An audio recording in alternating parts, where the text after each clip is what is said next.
I'm Abigail Hardy, a Cronkite student with the Varsity Sports Show. I'm here with head coach of the Brophy College Prep, Jason Jewell. Now, coach, the last time you played against Williams Field was in 2024. You guys won 35-28, but the key opponent on their team was Kershaw Hill. How is your defense going to stop him tonight? I don't know if we can stop him. Honestly, they have a big offensive line, and he's a talented player in their backup. Skillings is a good player too. So, our goal is to limit 26. That is the goal.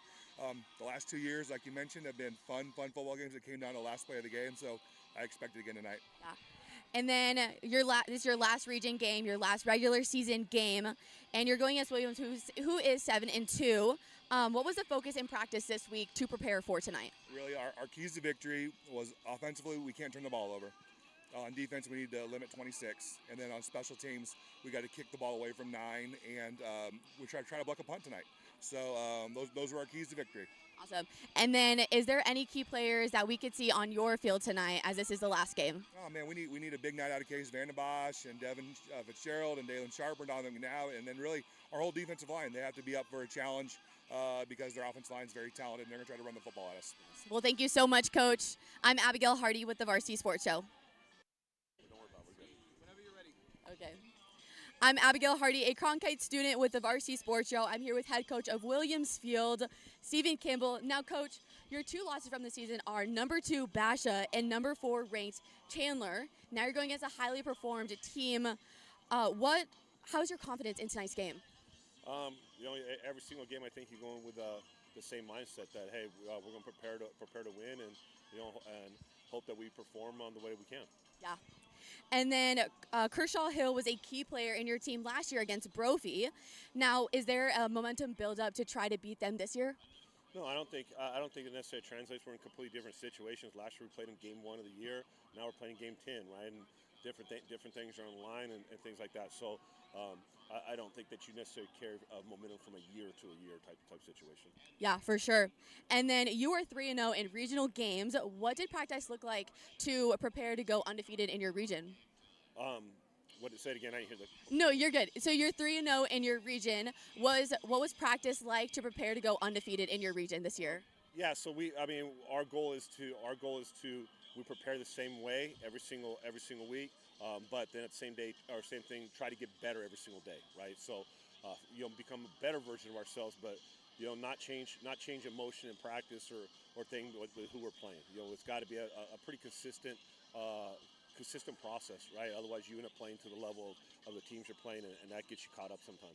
Yeah, for sure. Well, thank you so much, Coach. I'm Abigail Hardy with the Varsity Sports Show.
And we are live from Central High School as we are somehow already in the last week of the regular season as the Brophy Broncos are hosting the Williamsfield Blackhawks.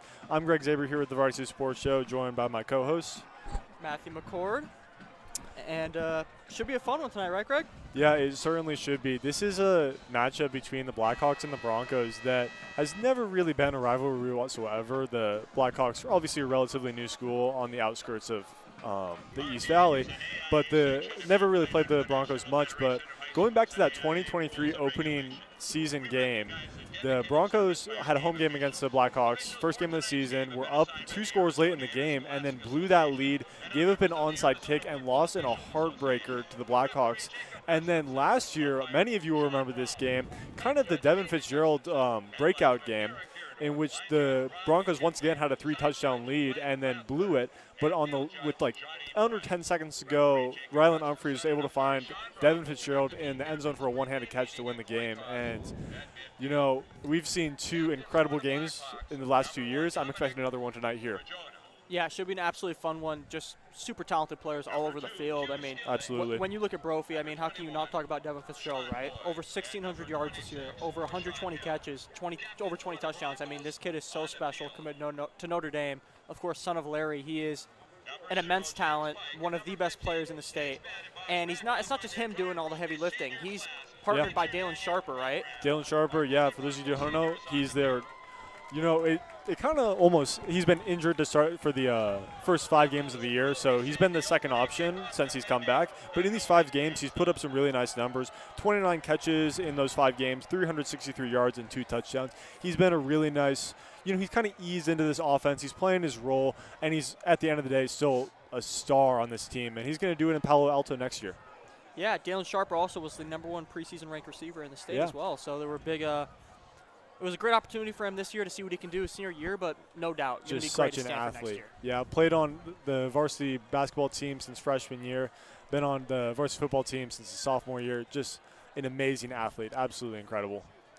And then when you go over the rest of this Brophy offense as well, you maybe go to the running game. That's 100%. been so strong as well, too. Harrison Chambers, who's had a lot of good games this year. I mean, yeah, averages 6.5 yards a carry. So we'll see Brophy's game plan tonight. Could see a lot of the running game as well. We know that they like to mix it in, even though they have some very talented receivers. Absolutely, especially with their quarterback, Case Vandenbosch. You know, as good of a passer as he is, 70% completion rate and 15 touchdowns to 8 interceptions is a nice ratio. He's also run the ball 590 yards, 5 yards a carry for 11 touchdowns. The Broncos get in the red zone. They're almost impossible to stop because just the amount of running talent that they have, whether it be Vandenbosch or Chambers, they're going to get you 6 points on the board almost every time.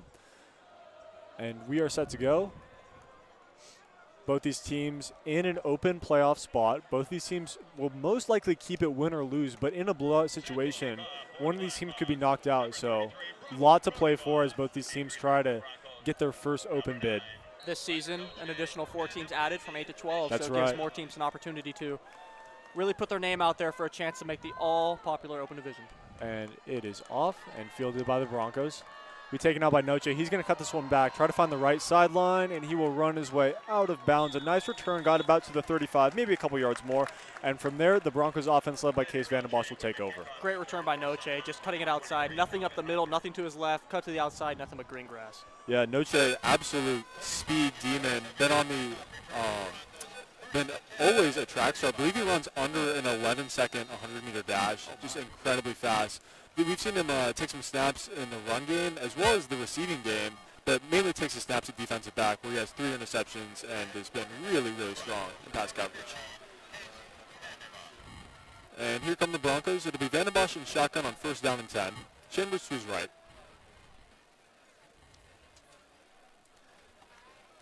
As we begin the final game of the 2025 season. Vandenbosch pressured, forced to check down it, and he throws an airmail to Dalen Sharper to be incomplete. You got early pressure there from Williamsfield. Defensive tackles got through. Immediate pressure in between the guards of the Brophy offense, and making Vandenbosch a little scared here early on that play. Yeah, and Vandenbosch is a quarterback who had a really, really incredible offensive line last year, was able to use it to his advantage a lot. A lot of those guys graduated. Actually, all of those guys graduated, and we've had to see him make that adjustment to be able to get the ball out faster and be a lot more quick.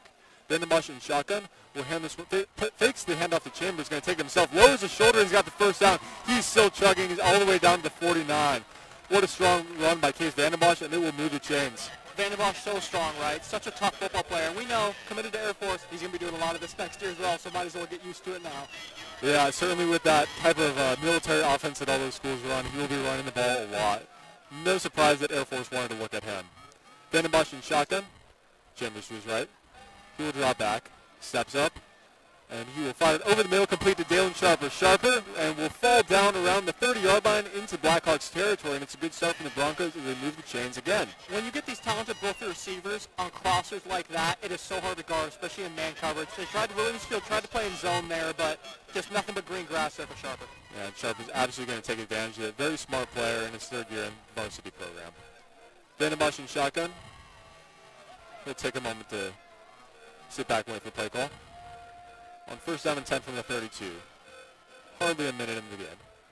Vandenbosch drops back, looks over the middle, and it is tipped and almost intercepted there. Williamsfield had a hand on it. There was number 40, Mateo Gaines, the sophomore linebacker, who nearly had an interception.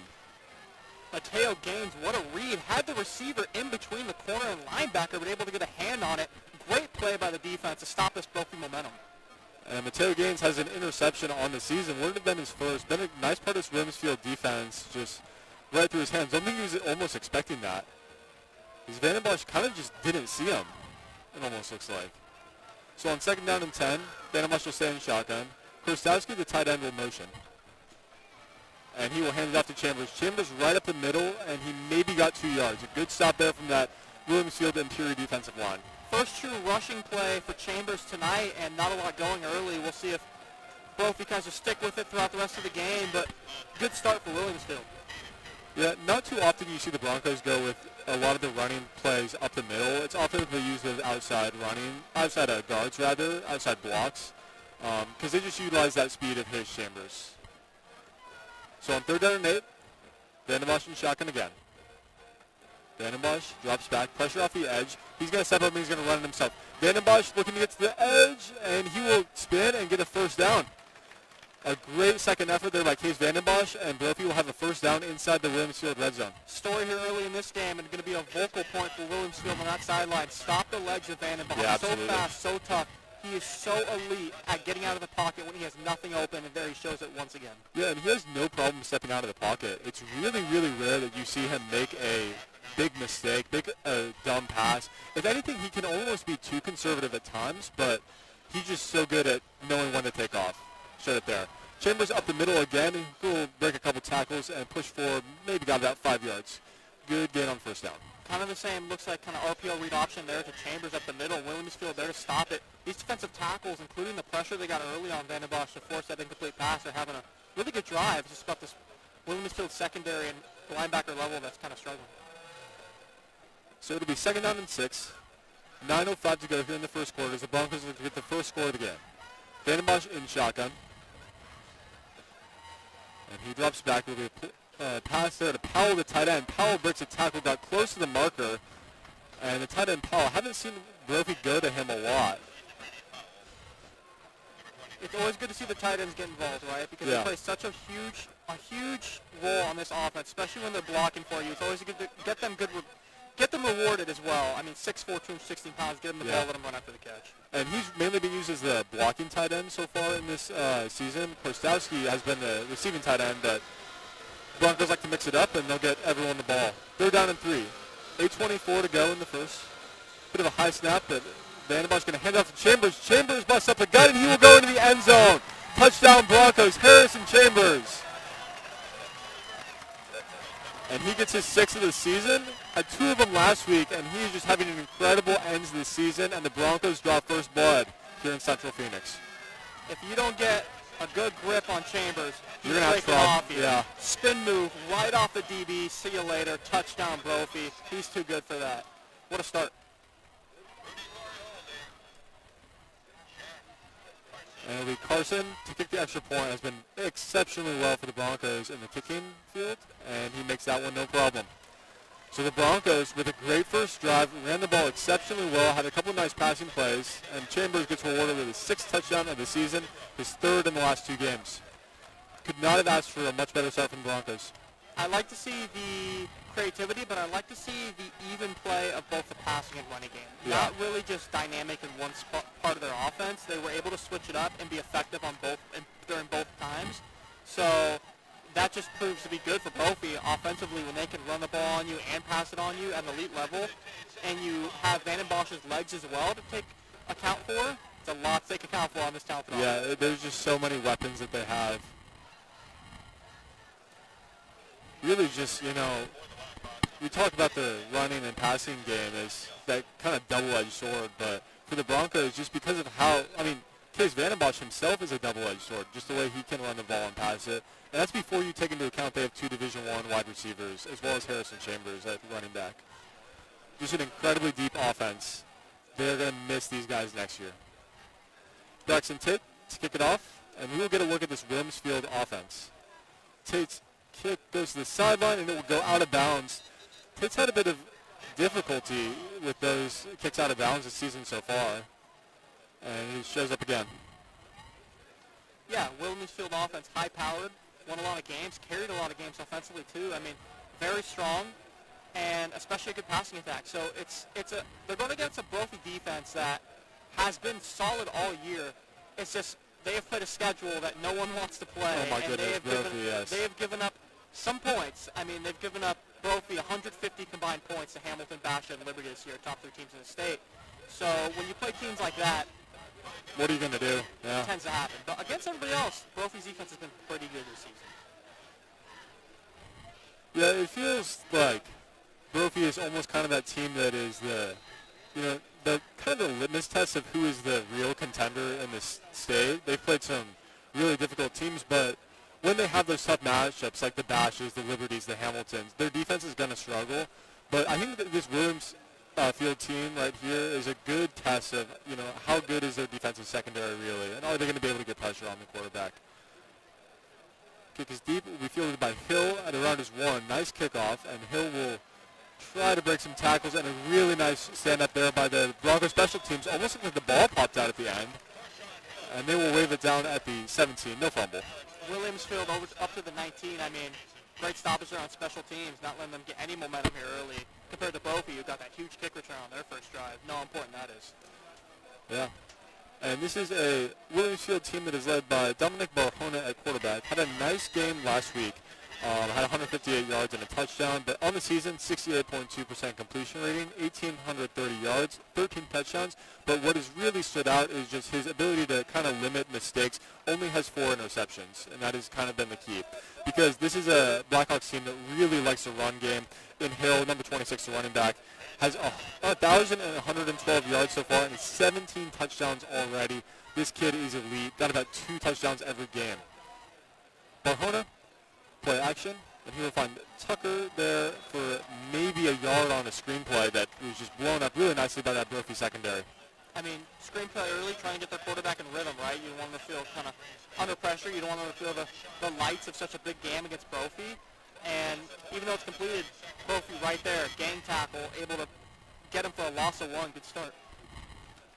And this is a Broncos secondary that has really, really grown a lot in the last couple of years. Deshaun Klein has put up a really nice year. Obviously, we talked about Ryder Noche, and they have filled the shoes of Cree Thomas, who left for Notre Dame last year, really, really well. Barjona in shotgun again, and he will hand this one off to Hill. Hill looks for some blockers and will have a nice run for about 3 yards. But another nice tackle there by that left side of the Broncos defense. The senior running back, Corshawn Hill, he's 5'11", 212 pounds. He's going to be hard to tackle, especially at the high school level. And he is such a tough runner, puts his shoulder down, not afraid of contact whatsoever, able to get a tough 4 yards there on second down. Yeah, and it'll bring up 3rd down and 7. And we talk a lot about this Brophy defense. The thing that they do really, really well is they limit the one-on-one spaces. And they kind of struggle in that situation, but they do such a good job making team tackles, getting multiple guys to the ball that it doesn't really matter, and they work together really well. 3rd down and 7. Under center, Barjona fakes the handoff, and he will roll out, looking for space, pressured by Michael, and he will fire right in the hands of Braxton Tate, and it's intercepted. And the Broncos going to take away here on 3rd down. And it's Braxton Tate, the outside linebacker, who jumps a route and Barahona just left it really up in the air, and Braxton Tate went up and snagged it. That's what pressure will do to you. Pressure forces Barahona. He rolls out wide, and it's just a very errant throw. It just looked wobbly the entire way. Braxton Tate there for the interception right into his hands like he was the receiver. Great field position now for Brophy on Williamsfield's side of the field. That is Tate's second interception of the year. Has had a really, really nice first season as a defensive player. Spent a lot of last year as the kicker. But, man, what a nice takeaway. Real athletic player. Broncos on their second drive now. It's Case Vandenbosch in shotgun. Vandenbosch in play action.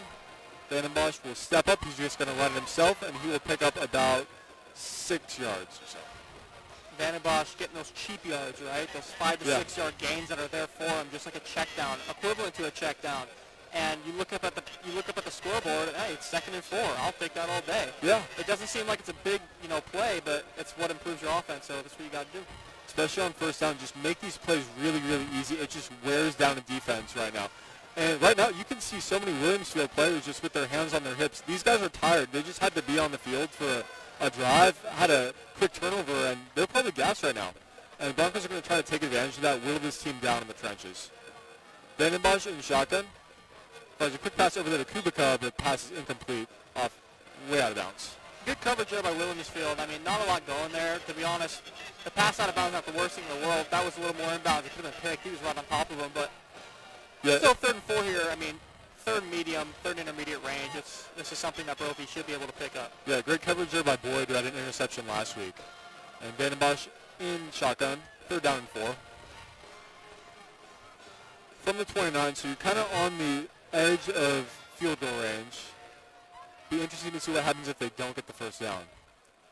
Vandenbosch going to take it himself, designed run play. He tries to get to the edge, still bouncing, gets to the sideline, and Vandenbosch is still going. He's going to turn this one up and into the end zone, and Case Vandenbosch with a 29-yard touchdown. Broncos 13, Williamsfield nothing.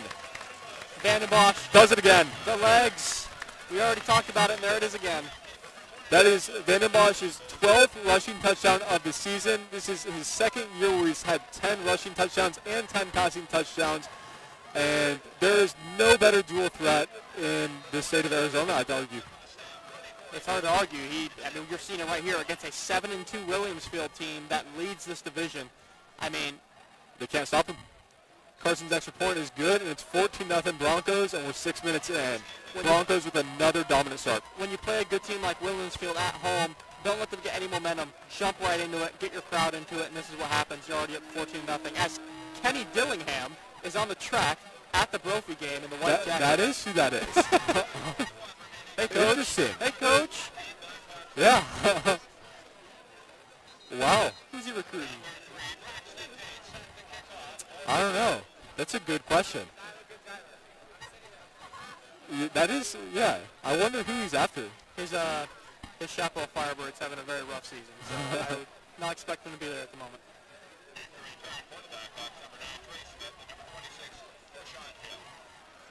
So Williamsfield is now going to really be forced to answer. They've got to come away with something big here. Broncos had 2 easy touchdowns and then had forced a defensive turnover, so Williamsfield has not really seen much success at all so far tonight. Braxton Tate to kick it off, and it'll be Smith and Hill back deep to receive. Another good kickoff, and this one will hit the end zone. It'll be a touchback, and Williamsfield will take over from the 20. Barahona looking for a better drive than last one. I'm just impressed by Braxton taking a pick and then doing kickoff. Yeah. I mean, that's the thing. He's a little dual threat. He's impressive. But this Williamsfield offense needs to find an answer, and they need to find it now. I know it's really early, but you can't let this game get away here early. In a raucous crowd, too. Can't happen. Yeah, and Williamsfield, don't count them out of this game yet, just because last year in the opening game of the year, remember, down 28-7 by the Broncos, and they came back to tie that game. Ended up losing it, but this is a team that just is so talented in terms of the running game as well as the passing game. They can put up points quick, but they're going to need a drive. They're going to need a good one. Barahona under center, and he'll hand this one off to Hill. Hill gets a nice couple blocks on the edge and will get about 5 yards. There is a flag thrown in from the backfield area. So this one is most likely going to be holding. Those blocks look a little bit too good to be true. Let's see what the call is. I think this one's going to be coming back for a hold.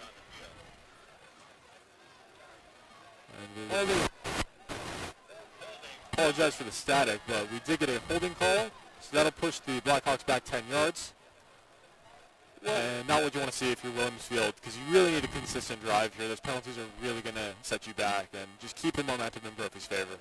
Williamsville coming out running the ball here early on this drive. It was really the only thing in a short drive last time that was successful. The passing game looked didn't look very fluid. So trying to do what's their strength would be to running the ball uphill, but when you have penalties and you put yourself behind the sticks by 14 yards, it's going to be hard to then pass your way out of it. So it'll be spotted from where the foul occurred. So it's a loss of 4 yards. First down and 14. Dominic Barjona in shotgun. He will hand this off to Hill. Hill right up the middle, and he will push his way forward for a couple yards. Hill, a really, really strong runner, as Matt said earlier, and he just always seems to make his runs look more impressive than they might have been. You know, that's a 2-yard pickup, but he really wore down that Broncos defense there, just getting those 2 yards. He brushes off contact just like nobody's business. Yeah. I mean, he's able to pick up some tough yards for this Williamsfield offense that does not go quietly in the film room. I'll tell you, you know those offensive linemen love it too. Yeah, absolutely. So second down and 12 now. 4:30 to go in the first quarter. Barjona under center. He will hand this one off to Hill. Hill cuts it back, finds a nice hole, and will get a nice pickup there. Got about 5 yards. So this will bring up third down and long. Then we've got third down and 7, and we'll see if the Williamsfield offense wants to go back to Barjona, who threw a really, really shaky pass there, and that was intercepted in the first drive. Matt, what do you think they go to on third down here? I think they got to get Barjona out of the pocket again. Yeah. I mean, they need to get him away from this fierce, Brophy defensive line that's, led by some absolute dogs too, like Josh Finch-Logan, who leads the team in sacks, So try to roll him out, try to find a guy at the outside of the hashes, because staying in that pocket may not be good. They're going to go with more of a bunched-up formation here on third down and 8. Barjona drops back. It will be a pass. Barjona steps up. That time, looking downfield for Smith, and Smith, it was incomplete, and we will see a flag come in, and it'll be pass interference and a first down. So Barjona, really great protection there from the Williamsfield offensive line, and he's able to get the call. Completely negate what I said. That Williamsville offensive line played great on that play. Yeah. He was able to stand in the pocket, plenty of time. Still, throw a little lofty though. It really wasn't the throw you were Wasn't looking a for zip. there. But Maybe that was a design, yeah, nonetheless, drew drew pass interference. So that's what's important. They get a first down. Yeah, and it looked like Smith had his defender beat, and just kind of a bit of a smart penalty there by the Brophy cornerback to just take the penalty at that point, because you were kind of lost on the coverage there, but nevertheless, it'll be a first down for Williamsfield. Their first of the game, and Barjona will hand this one off now, and they will pick up a couple yards there. It's the backup running back, Q Skillings for Williamsfield, almost had Wake Forest there, and he's had a really nice year as well. At the backup running back position, he's had 70 carries for about 400 yards now, and has 9 touchdowns. Just incredible stuff. This is a backup running back we're talking about.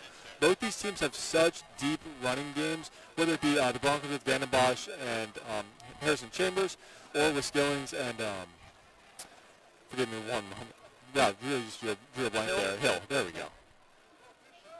Second down. And it will be a passing play there over to Booker. Booker tries to get to the sideline. It's a nice little screen play that got close to the marker. And John Booker almost got the first down. We will see if they move the chains. It was really, really close there. Quarterback able to get that one out of his hands while being hit, able to just huck that one over to the sideline. Wide open was Booker. But this sets up now a 3rd and 1 where, I feel like this is we know where this ball's going. This is going Hill. Has to. He'll get you a tough yard. Huge play here early on this Williamsville drive. 2:15 to go here in this first quarter. They need this. Barjona under center, as you've seen him often. And to no one's surprise, it's up to Hill. Hill breaks forward for a couple yards, and it's an easy first down. Making it look easy, just tripping over guys. Just really runs through his tackles. They were going to give that to him twice if they had to. 4-down territory, no doubt. Williamsfield, pivotal play on this drive to get momentum back in this game and go down there and score. Needed it, and they got it. Barjona in shotgun. And he will hand this one off now to Skillings. Skillings gets about 5 yards on first down. And we're beginning to see this, kind of dual dimension running back tandem that they have. Skillings kind of used on the outside hash marks, whereas Hill, on the other hand, can be used up the middle. He's that really strong back, especially in the red zone. He's going to get you a couple yards when you need him. They're like Bonnie and Clyde back there. You Yeah, got one that's exactly. really fast, can cut, and you got a guy like Hill who's just brute force. Just the bowling ball. It's up to Skillings again. Skillings will bounce the edge, and he'll get a first down, breaks a couple tackles on his way, and Williamsfield moves the chains again. We're seeing some offensive momentum there, and they're really getting the run game going. I mean, this seems to be the obvious strength of the offense right now. I mean, the passing game has been a little over the place outside of the one screen pass. This running game has been really strong on this drive, and for this Brophy defense, this defensive line needs to start getting pressure interior-wise. He'll hand it off to Skillins. Skillins up the middle again, and he will get a nice gain, about 9 yards before he's eventually tackled. But, man, this is a Williamsfield team that is really answering the call and effectively running the ball up the middle. I'm loving the play of their tackles. Right through the gap in between the right guard and the right tackle. Nothing but green grass there for the running back, able to make big plays. That was a nice tackle there by Gregory Rydell. If he wasn't able to kind of hang on to that ankle, that might have been a touchdown. Another handoff to Skillings. Skillings hurdles a couple defenders on his way there, and he will get the first down easily. Just a really, really nice blocking game. What you were saying about this offensive line, just making it easy for Skillings and Hill. And Brophy can't stop him. Another first down, and Williamsfield's got the ball down to the 24. They're starting to find rhythm running behind these tackles, these big tackles at Williamsfield that are really making their force met here. Barhona under center. And we will hear the buzzer sound on this first quarter. Did not get the playoff in time, and Williamsfield is not going to be happy about that. Yeah, we see that coaching staff really frustrated with Barhona. Because at this point, you want to get that ball off because you got all that momentum. Brophy's defense probably tired from all this running. And you had another chance to wear him down there, not able to take advantage of it. Also, they kind of did snap it. Now it's kind of telltale what they wanted to go to heading into the second quarter now. I mean, you knew what they were going to do. Yeah, but if you needed any other hint, there you go. We'll see if Williamsfield decides to switch it up or not. I will say with this, all this running, this should be able to set up play action beautifully for Williamsfield. All this running is just gashing Brophy on this drive. If they set up play action, they could have something across the middle or deep. Absolutely. We'll see if they bring it out or they stick conservative because this is working so well. And that's something that Brophy as well, not to shift the attention to the Broncos too much, but that's something that Brophy really likes to do. Get the run game going early, and that opens up the play action game, like you said. And I expect to see something similar out of Williamsfield. Good start, though, for the Broncos offensively, without a doubt. I mean, Ben and Bosch legs. I mean, it's been a dream start for the Broncos against a team that's 7-2. So now, from the 23-yard line, Williamsfield deep in Bronco territory. And we'll see if Williamsfield can punch this one in. Barhona under center again as we begin the second quarter. Have not seen him throw the ball often whatsoever. And he will hand this one off again to Hill. Hill, and he meets his match there. Nice play by that Broncos defensive line. It looks like it was Pike as well as Evander Vargas on the tackle. So it was the exact same play they were going to run at the end of the first quarter. Yeah. It was a stretch play to the right to Hill, and it's absolutely wrapped up by Brophy. So maybe they were expecting it a little bit. Yeah, and great job by the safety there, Pike, who made that tackle right on that defensive line. Great job by him to come downhill on that and make the play. Someone who has 2 sacks and 4.5 tackles for loss, so he's not afraid to blitz and get up on that line. Barhona in shotgun on second down and 10 after the no gain. And he will hand this off to Skillins. Skillins gets the outside, and he will get a nice gain down to the 10-yard line. It's a first down for the Blackhawks. Man, we're seeing this rushing duo Williamsfield eat on this drive. Speed, toughness, and great offensive line play add up to just 8 yards per carry, it's felt like, over these last few plays. And after that pass interference call, that might have deflated this That was what got it going. a lot. Yeah. Because they had Williamsfield way behind the sticks after an early holding, and Williamsfield responded beautifully. So now, first down and goal from the 10, and we were going to fly before the play. Williamsfield thought it was on them. They thought it was on Brophy, rather, and it is. Yep. So the Broncos jump off sides, and it'll push Williamsfield 5 yards forward. Not what the Broncos need right now. And I think if you're Williamsfield, you just run the ball 4 times knowing that you're going to get 5 yards somehow. Surely they're going to get in with this running game, how it's been going so far. Momentum is key here in football. Barhona and shotgun, Skillings behind them. Broncos looking to bring pressure, and Skillings finds a nice hole, but he's tackled very nicely there. Looks like it was Alex Buggy from the Broncos, the defensive back senior, who just came downhill on that play and nicely stopped Skillings. Alex Buggy stands right in front of him, wraps up both legs, brings him down like it's a double leg takedown. I mean, beautiful job there from Buggy to save a touchdown. That 32nd tackle of the year, been a really nice addition to this Broncos defense. So in shotgun on 2nd down and goal from the 3. And Skillings is tackled immediately. Oh my goodness, what a play there by Gregory Rydell, the linebacker. Just swallowed him up. Skillings had nowhere to go. What a beast tackle.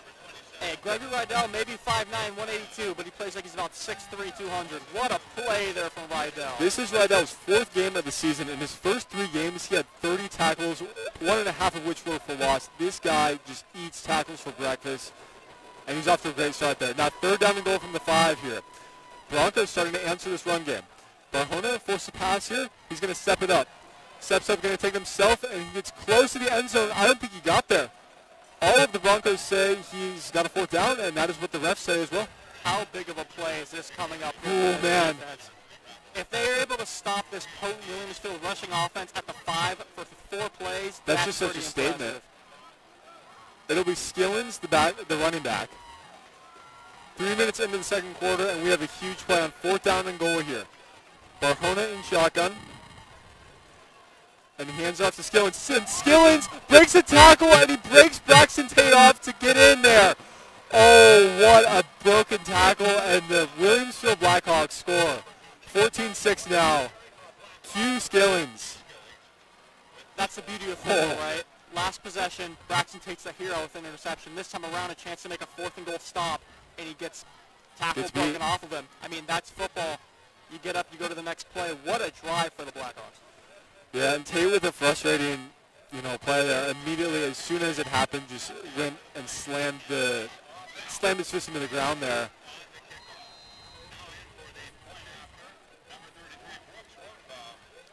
So it'll be Rodenbaugh, the kicker. Been good so far this year, and we've got a flag. It looks like it was movement from Williamsfield.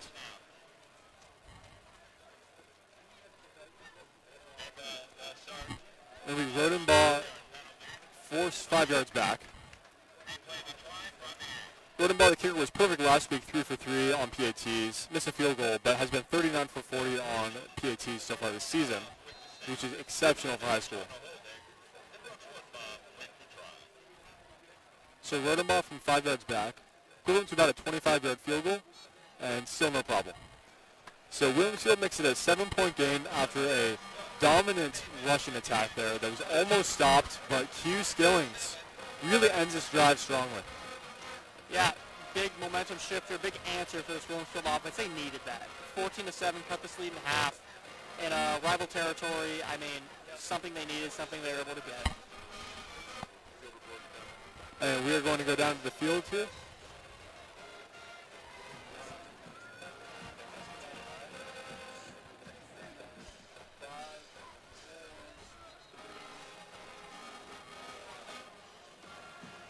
I'm Abigail Hardy here on the field, and after the first quarter, entering the 2nd quarter, we had an amazing touchdown by Harrison Chambers, 11-yard touchdown, bringing the Broncos up 7-0. Then you had that interception by Braxton Tate, giving the Brophy the ball at the 35-yard line. And then you had Case Vandenbosch running it in for a 29-yard touchdown, bringing the Broncos up 14-7 here in the 2nd quarter. I'm sending it up to you guys.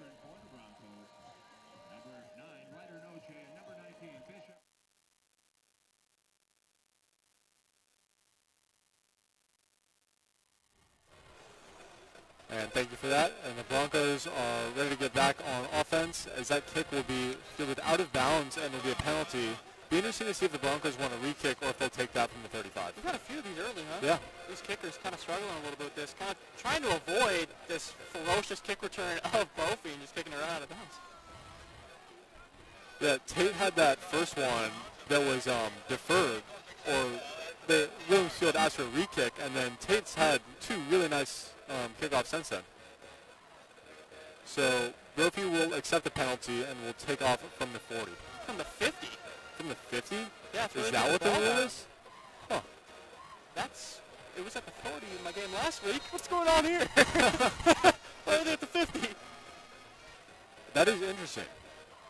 A little bit of home cooking. Yeah. What's going on? So, regardless, Brophy's going to have great field position no matter what, and we'll see if they expect to stick with this rushing offense that has been so potent so far in Case Vandenbosch and Harrison Chambers.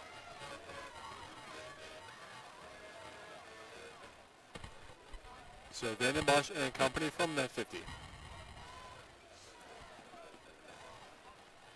Vandenbosch in shotgun, Harrison Chambers to his right. They'll call a tight end Korstowski into motion. And Vandenbosch play action will dump it down there. It's a nice completion there, and he will turn it up there for a first down all the way down to the 30 to pick up a 20. First time we called Devin Fitzgerald's name tonight. Devin Fitzgerald, just so electric for Brophy. Just so quick in that type of screen play. They've really utilized him in that role in his last couple of years on varsity, and he's just so effective at finding blocks and just turning up the field for massive yards. So Vandenbosch in shotgun from the 30. Chambers is running back to his right. And he will hand it off up the middle, and he did not get anything. A really nice tackle there by Williams Field, number 11, Joshua Chappell, the defensive end. He is one of this marquee players for Williams Field now. 33 tackles coming into this game, 8.5 with a loss, and he's got another one there. Williams Field defense, needed that one right there. If Brophy tries to get back into the screen game here and get their talented receivers back involved. Very bunched up formation from the Broncos here on 2nd down and 10. We've got movement on the line. Williams Field gets back set. And Brophy's going to audible on a play. Vandenbosch has Chambers to his left as well as 4 receivers. 3 of them to his left, 1 to his right. Vandenbosch going to run himself a design run. He finds his blockers, and Vandenbosch has another big gain up the middle. It's a first down, and he's got close to the 10. Case Vandenbosch moves the chains again. Vandenbosch's legs have been so key here early. I mean, he has been incredible in the run game, especially in the QB power as well. I mean, incredible here early from him. Vandenbosch will take it himself again. Broncos moving fast offensively, and he will get to the edge. Did not get much, a couple yards on first down. Pick up of maybe 2 or 3 yards. Much better job from Williams Field there, getting around the edges and not letting force him to the sideline. Yeah, forcing him to the sideline, not letting him go right up through one of the gaps in between the guard and tackle. So good job from Williams Field there. Yeah, great collective effort there, and we'll see how the Broncos respond now on 2nd down and 7. Vandenbosch in shotgun, Chambers to his right. Brophy's gonna take some time off the clock and audible in another play.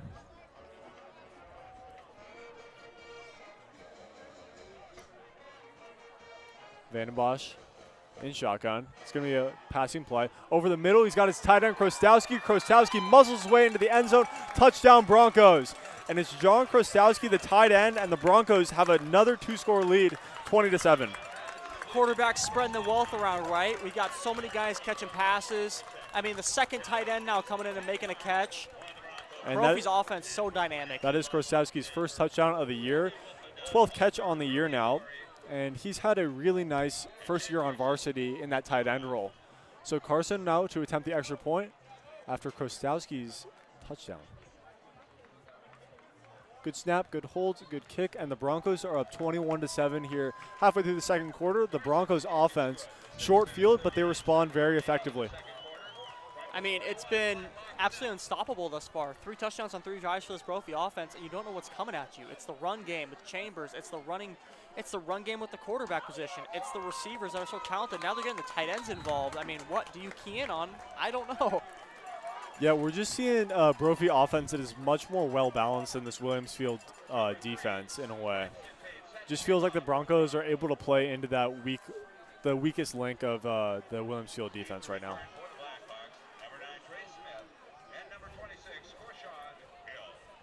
So off to an eerily similar start as last year, in which the Broncos were able to take a big lead early. It's time for Williams Field to match point for point now. It looks like we could be getting a shootout. Braxton Tate will kick it off with 6:39 to go here in the second quarter. The Broncos up 2 scores.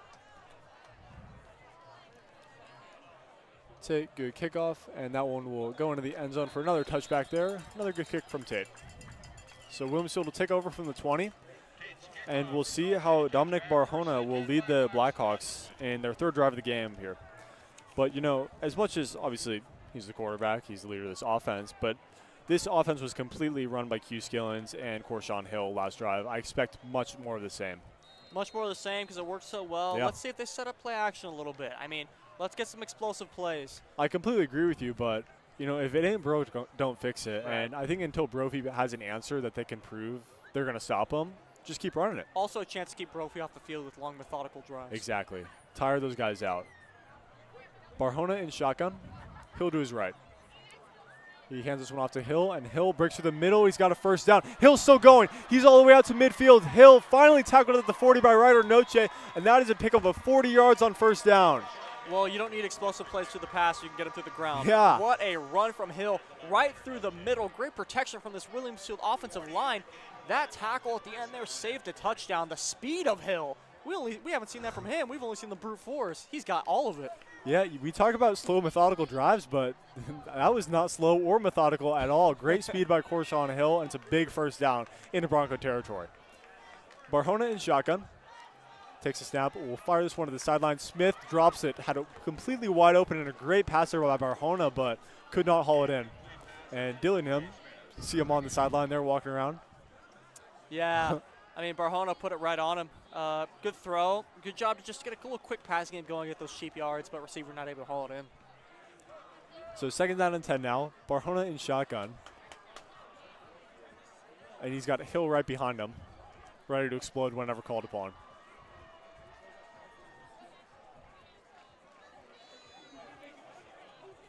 Barjona in shotgun from the 40, taking his time, and he will hand this off to Hill. Hill up the middle, breaks a tackle and spins down for a pickup of about 5 yards. This one will set up third down and 5, and a big play coming up here from the 35-yard line. 4-down territory for Williamsfield, right? I mean, most likely, yeah. Third and 6. I mean, they need a score here. I wouldn't be surprised if they give it to the running backs here twice, unless they try to get a quick RPO play.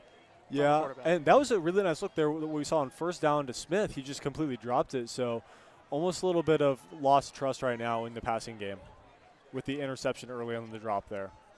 So third down and 6 from the 36. Barjona, Broncos looking to bring pressure in shotgun. Barjona will hand this one off to Hill. Hill's got some nice blocks, and he's got an easier first down. He just runs behind his guards, and he's got a pickup of 10 yards, and that will move the chains on third down. This offensive line of Williamsfield is getting so much push up front. They're trucking guys a few yards downfield, and right behind them comes Hill, who doesn't even need it half the time, but is able to make his way through for extra yards. Great job by the whole collective here of this Williamsfield offensive line and running back tandem. So now first down from the 27 as we duck under 5 minutes to go here, and we've got a flag before the snap. This one will be a false start on Williamsfield. And that'll push him back 5 yards. Something you cannot have when you're running the ball so well, because it just puts you behind the sticks and puts you a lot of the time in a must-pass situation at some point within these 3 or 4 plays. I want to see Williamsfield get another similar first down play like they did on the last series where they found Smith on the sideline there. But they will pass it on first down. That's a nice completion there to Booker, who picks up close to the first down marker. It'll be a pickup about 13 yards down to the 20-yard line. There's the RPO, read pass option to Booker. Chance to give it to the running back, take off or throw to the receiver. He takes the receiver as he was wide open to get a big gain on first down. Smart there from the quarterback. Booker, another nice catch. He came into this game with 29 catches for 452 yards and 4 touchdowns. One of Williamsfield's best wide receivers. So 4:10 to go in this first half. Barjona in shotgun, and the Broncos just completely jump off sides there. A rough play, and that'll push them 5 yards forward. Looks like it was Andreas Tumiallen, the senior defensive lineman. He just, no. It's going to be off. It's going to be a false start. And, you know, the way that Tumiallen reacted to that, he just completely threw his head down, and it almost acted like he jumped off sides. So second down and 7 now.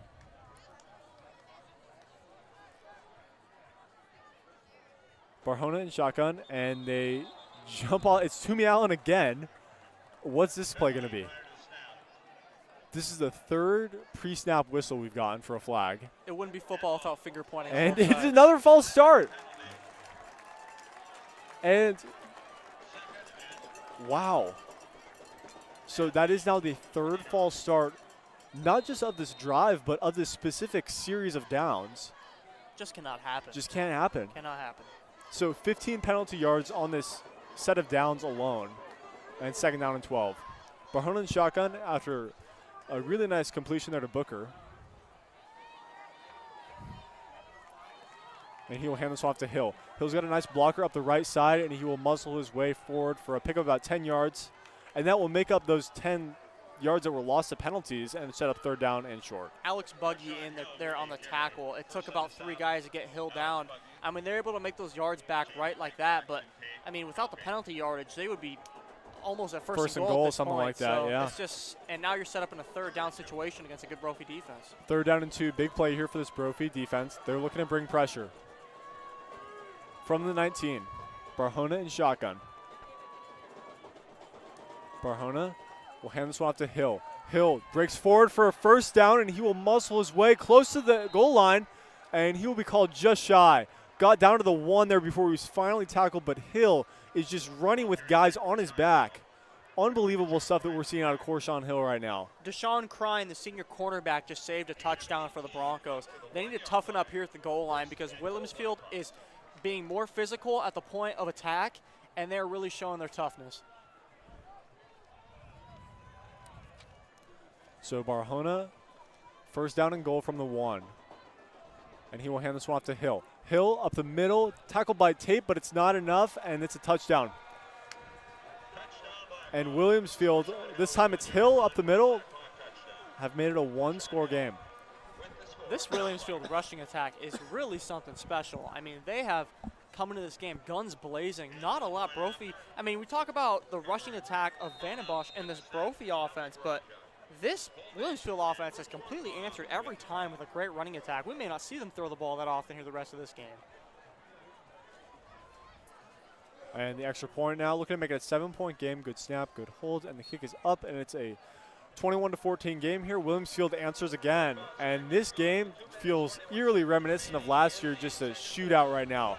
Not necessarily through the passing game, but just both these offenses just running it down each other's throats. A running shootout. Yeah. That's what we like to see. Good football. I love to see it. Good rushing attacks. Yeah.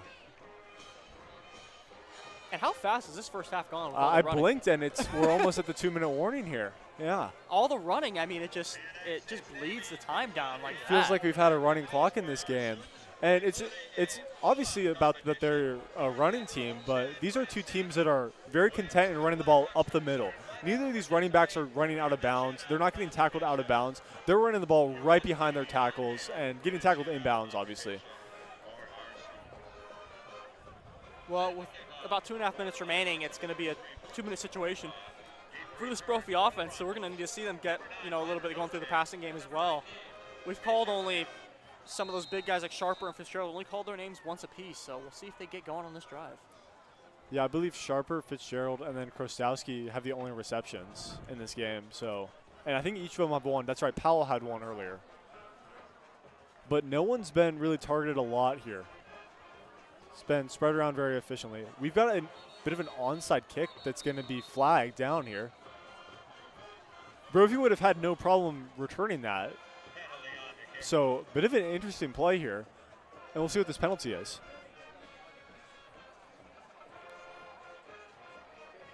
And we will wait for the call. It'll be a 5-yard penalty on Williamsfield, and that'll bring them back to the 35. These kicking woes are really hurting Williamsfield after a great touchdown drive 2 times in a row. You're setting Brophy up in good field position. You're kicking from the 35 now. I mean, this Brophy offense already hard enough to stop. You just gave them 5 yards extra. You're giving them only 50 yards to go for a touchdown. It's going to be hard to win a football game. So Rodenbaugh will now kick this one off. Bishop Allen and Noche deep to receive. And that'll go to Noche's side of the field, and he'll take it away from the 12.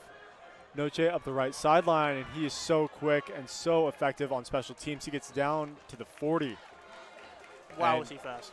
good field position again here from Ryder Noche, the track star, and the 2-minute offense from the Broncos will be rolled out. Let's see if Brophy tries to stick with Vandenbosch's legs again, even though that will waste a lot of time.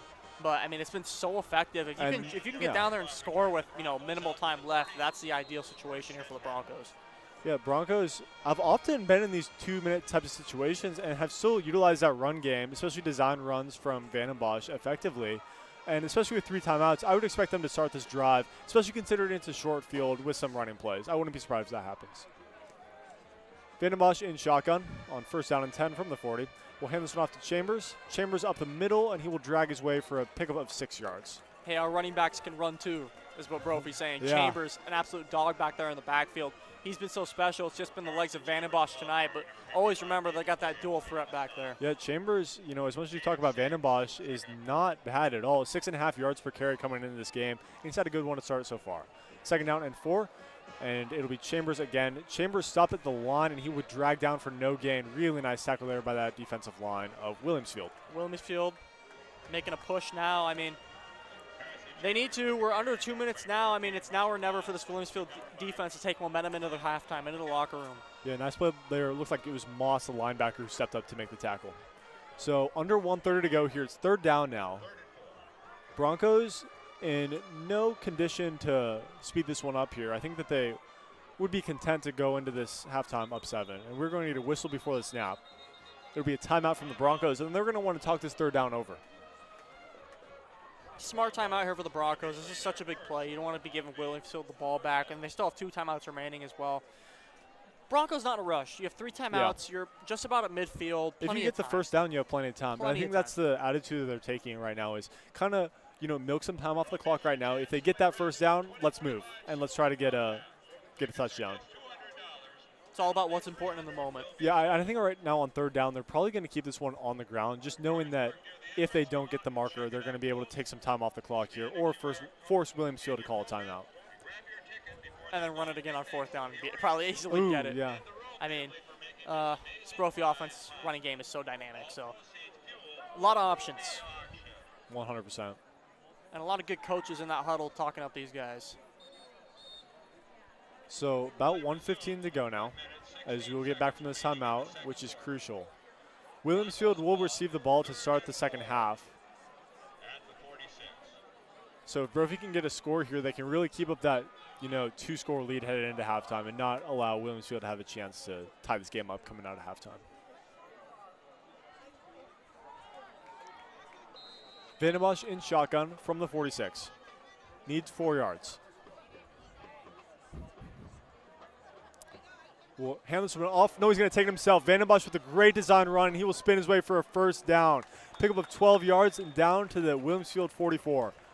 Vandenbosch, and that was such a good fake that the Williamsfield defense just tackled Chambers. I thought that ball was going to Chambers. And they're going to move hurry up here. Vandenbosch will pass this one to Fitzgerald, who's got a nice catch there, and he will be tackled just shy of the yard to gain. Brophy. Almost just in range here, field goal range, but they want more. They're running the hurry-up offense. 45 seconds left. Yeah, now Vandenbosch going to stay in shotgun. Chambers to his left, and he's got 4 wide receivers on the play there. Vandenbosch drops back so much time, and he's going to step into a throw, and he's got Kubica on the sideline for a 1st down to the 21. He stays in bounds, so the clock will roll, except we do have a timeout. Vandenbosch spreading the love around. So many good receivers. I mean, I thought that was going to Fitzgerald and was overthrown, but Kubica is right there for a great catch. Yeah, Kubica's 16th catch of the year as he eclipses the 200-yard mark. And he's been another nice one of those Broncos depth wide receivers. Him and McNabb stand out. And, as much as we talk about Sharper and Fitzgerald, spread the love, get the ball out there. And those guys have allowed the Broncos to do so. Broncos will have 1 timeout remaining with 34 seconds, plenty of time. I mean, these outside passes outside of the hashes is really working for them. And also, they found Devin Fitzgerald finally across the middle, somewhere where he's been just so amazing all year. I would love to see more crossers from this Brophy offense. Yeah, I think on first down here, I'd actually like to see the Broncos maybe take a deep shot looking for the end zone. You know, we got 35 seconds to go here in this game. You got a lot of momentum, and coming out of a timeout, I think you draw something up for Sharper or Fitzgerald looking deep. We'll see how they play the run game here too. We'll see if they decide to run it, depending on how close they get to the end zone as well. So. Yeah, they've still got one timeout, so they do have essentially a run play to burn, but we'll see. Broncos come out of the timeout, and we'll set up on the 23. Vandenbosch in shotgun.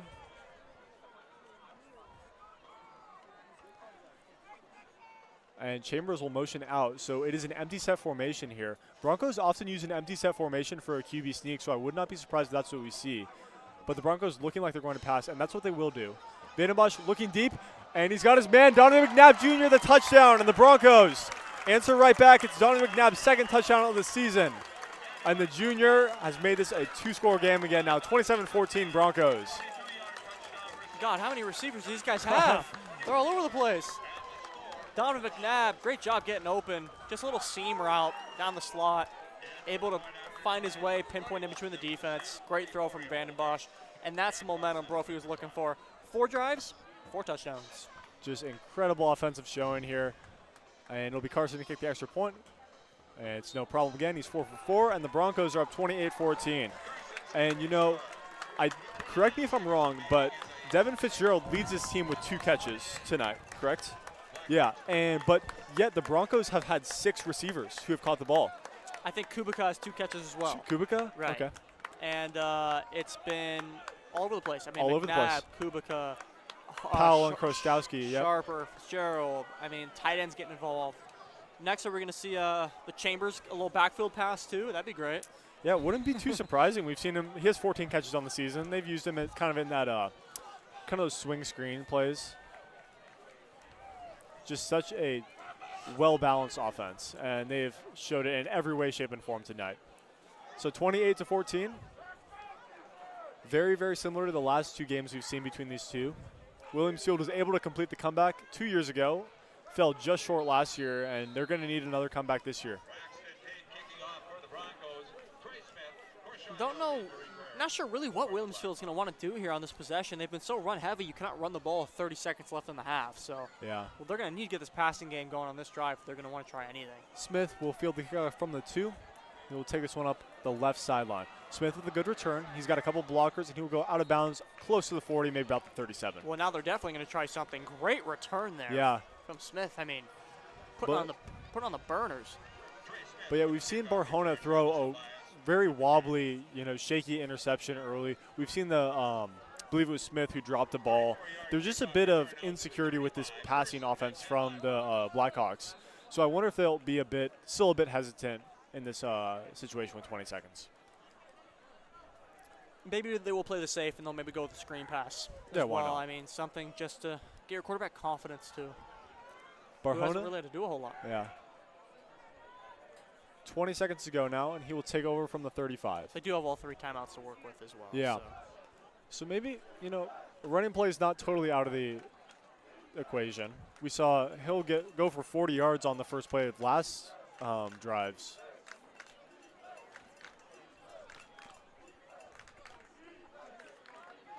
So it'll be first down and 10 from the 40, rather the 35. Barjona in shotgun. And he will drop back. Barjona looking deep downfield, and he's got good coverage from Smith. And it's incomplete, but a flag comes onto the field. It'll be Deshaun Crine with a pass interference. And he had his man Smith, but Crine was just all over him.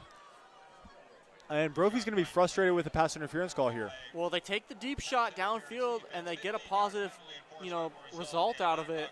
I mean, that's twice now when they've, thrown beyond 10 yards and got pass interference calls. So Brophy been prone to defensive penalties thus far in the secondary, even though they haven't been tested a lot. So Williams Field now at midfield. Rodenbaugh's longest field goal is from 41, so that would kind of mean the 25 is field goal range, roughly. And we've got movement before the snap. This one is definitely going to be on Williams Field. And, man, this game has just been pre-snap penalties all over. False starts and offsides all over the place.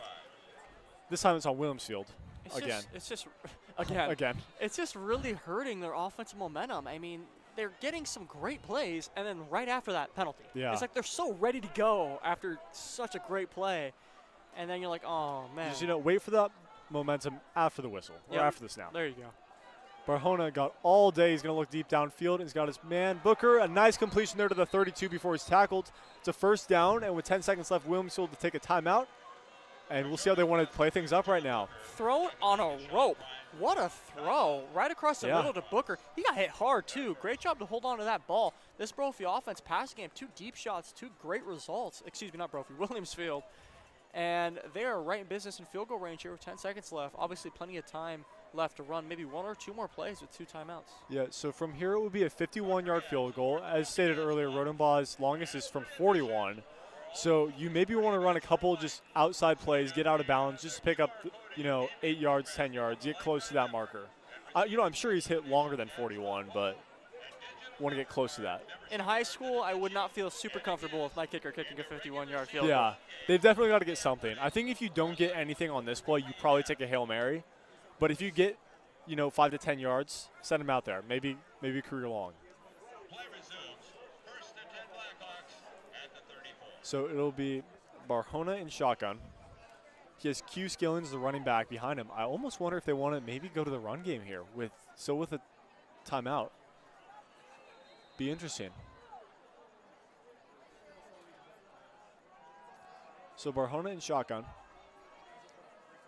Barjona will drop back. He's got pressure off the edge. He steps up, dodges Michael, and he's going to air one out deep downfield. He's got Porter incomplete, out of bounds. 2 seconds to go here. But this next play will be the final play of the half. Barjona got hit hard there as he threw it. And he is a little shaky. A little bit shaken up.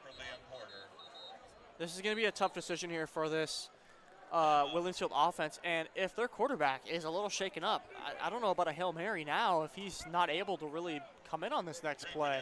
I would probably just attempt a field goal and see if you can get it. Why not? I mean, Hail Marys aren't the most successful thing in the world. They're very rare to complete. So I would try the field goal. Let's see what you got in your kicker. Yeah, Rodenbaugh's looked good on both his PATs so far. There's definitely been some. I mean, he made one from 25 that was pushed back from the penalty, so there's that. But 51 is it's a different kind of level for a high school kicker. Let him break his record. So Williamsfield will talk it over.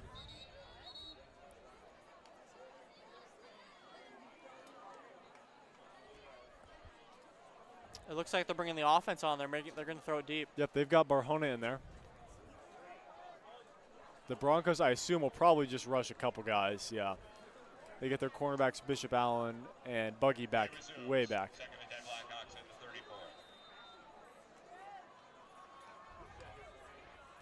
So Williamsfield, last play of the game, last play of the half. What you got, Barjona? Barjona steps up into this.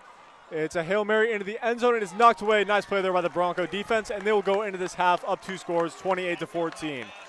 A big offensive showing here from both teams. Both teams have run the ball very effectively, but the Broncos are going to very happily run in this locker room up 2 scores. Williamsfield gets the ball to start the second half. We'll see what they can do, but for the Broncos, perfect story thus far. Yeah, I'm Greg Zaber, joined with my co-host Matthew McCord. Thank you all for tuning in for the first half, and we'll be back in 15 minutes. Stay tuned for the second half and what should be a very exciting finale to this regular season.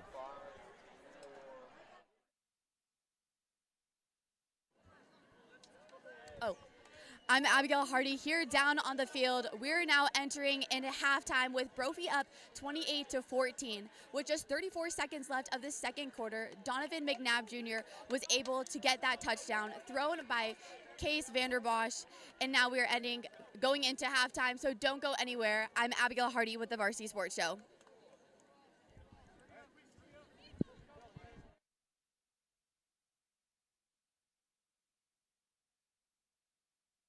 The WNBA is seeing record growth from sellout crowds to soaring TV ratings, but players say that their pay still does not match the league's success. The WNBPA, or the Women's National Basketball Players Association, has raised concerns that salaries have not kept pace with the league's rising popularity. Under the current agreement, WNBA players earn a fraction of what NBA players make, with rookie deals starting around $66,000 and top salaries capping near $250,000. It seems like this seems to be a non-issue for WNBA Commissioner Kathy Engelbert. At Unrivaled this past February, I sat across from Kathy and asked how she planned to address the officiating issues in our league. Her response was, well, only the losers complain about the refs. I also asked how she planned to fix the fact that players like Caitlin, Angel, and Paige, who are clearly driving massive revenue for the league, are making so little for their first 4 years. Her response was, Caitlin should be grateful she makes $16 million off the court, because without the platform that the WNBA gives her, she wouldn't make anything. Beyond pay, players also want better working conditions like full-time charter travel, improved facilities, and stronger long-term benefits. With the Players Union opting out of the current collective bargaining agreement, or the CBA, negotiations for a new deal are heating up. The WNBPA says this moment is more about just money. It's about fairness and the future of women's basketball. Well, for now, fans and players alike are watching to see if this growth era brings not just bigger crowds, but bigger paychecks.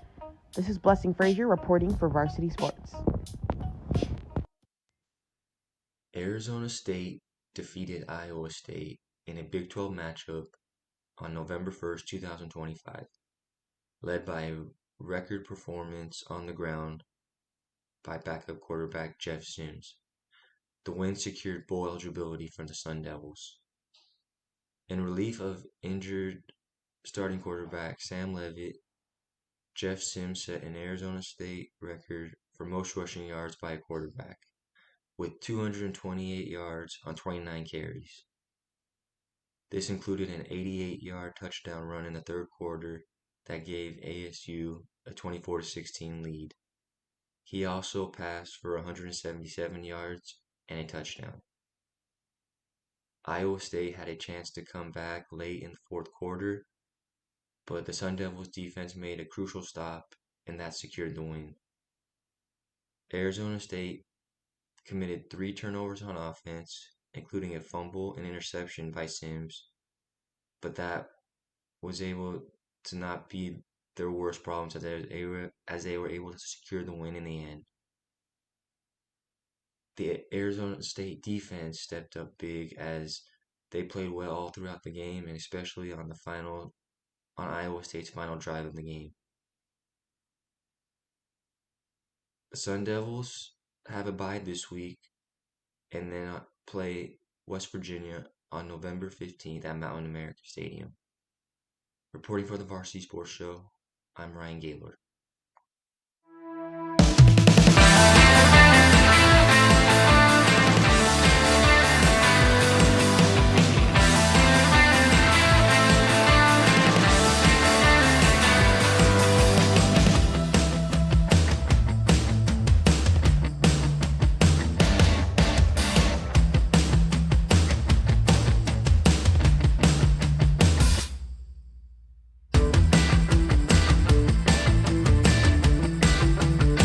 Hey guys, Vince here from the Varsity Sports Show. Nothing beats a hometown touchdown, on the field and on the table. Join us at Zips or Goldies, where families, friends, and teams come together for great food. They make everything fresh, like their hearty burgers or irresistible focaccias. The restaurants are family friendly with a huge menu and plenty of seating. Goldies Sports Cafe is in Scottsdale at Via Linda and Mountain View Road, and Zips Sports Grill has 14 Valley locations. Come hungry, see you soon at Zips or Goldies.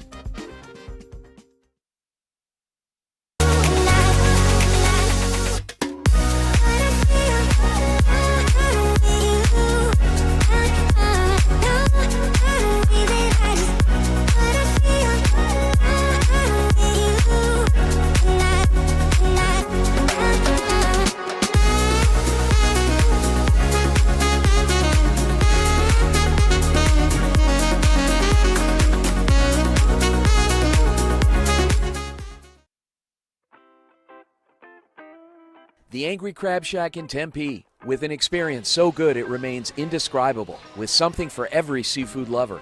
Try one of their amazing custom seafood boils, sandwiches, appetizers, and salads. Angry Crab Shack Tempe is located east of I-10 on Warner Road, 480-674 3847. The Angry Crab Shack in Tempe. Come ready to eat.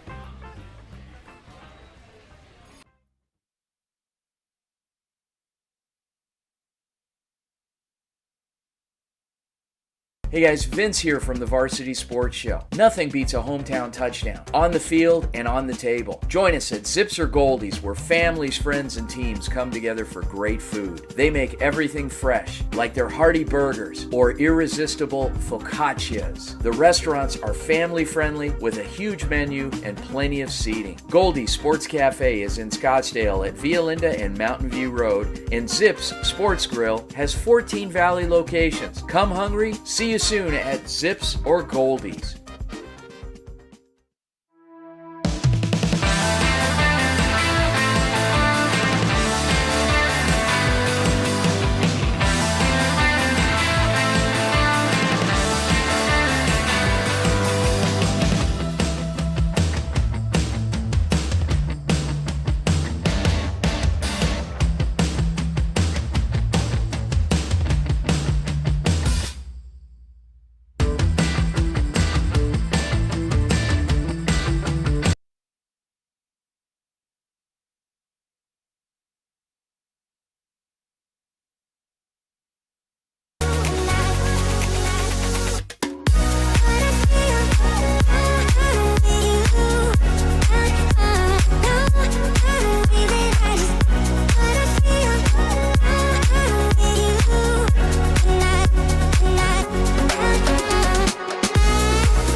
The Angry Crab Shack in Tempe, with an experience so good it remains indescribable, with something for every seafood lover.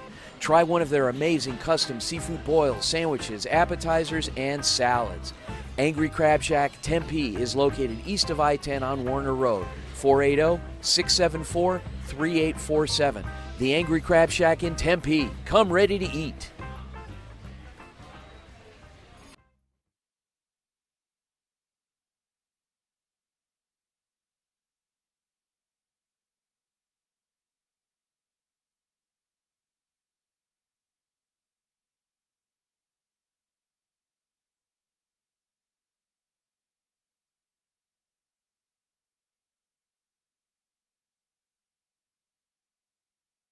The WNBA is seeing record growth from sellout crowds to soaring TV ratings, but players say that their pay still does not match the league's success. The WNBPA, or the Women's National Basketball Players Association, has raised concerns that salaries have not kept pace with the league's rising popularity. Under the current agreement, WNBA players earn a fraction of what NBA players make, with rookie deals starting around $66,000 and top salaries capping near $250,000. It seems like this seems to be a non-issue for WNBA Commissioner Kathy Engelbert. At Unrivaled this past February, I sat across from Kathy and asked how she planned to address the officiating issues in our league. Her response was, well, only the losers complain about the refs. I also asked how she planned to fix the fact that players like Caitlin, Angel, and Paige, who are clearly driving massive revenue for the league, are making so little for their first 4 years. Her response was, Caitlin should be grateful she makes $16 million off the court, because without the platform that the WNBA gives her, she wouldn't make anything. Beyond pay, players also want better working conditions like full-time charter travel, improved facilities, and stronger long-term benefits. With the Players Union opting out of the current collective bargaining agreement, or the CBA, negotiations for a new deal are heating up. The WNBPA says this moment is more about just money. It's about fairness and the future of women's basketball. Well, for now, fans and players alike are watching to see if this growth era brings not just bigger crowds, but bigger paychecks. This is Blessing Frazier reporting for Varsity Sports. Arizona State defeated Iowa State in a Big 12 matchup on November 1st, 2025, led by a record performance on the ground by backup quarterback Jeff Sims. The win secured bowl eligibility for the Sun Devils. In relief of injured starting quarterback Sam Levitt, Jeff Sims set an Arizona State record for most rushing yards by a quarterback, with 228 yards on 29 carries. This included an 88-yard touchdown run in the third quarter that gave ASU a 24-16 lead. He also passed for 177 yards and a touchdown. Iowa State had a chance to come back late in the fourth quarter, but the Sun Devils defense made a crucial stop and that secured the win.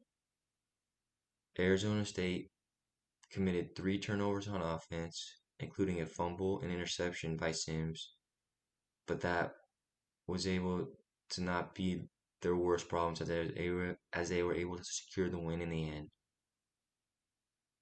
The Arizona State defense stepped up big as they played well all throughout the game and especially on Iowa State's final drive of the game.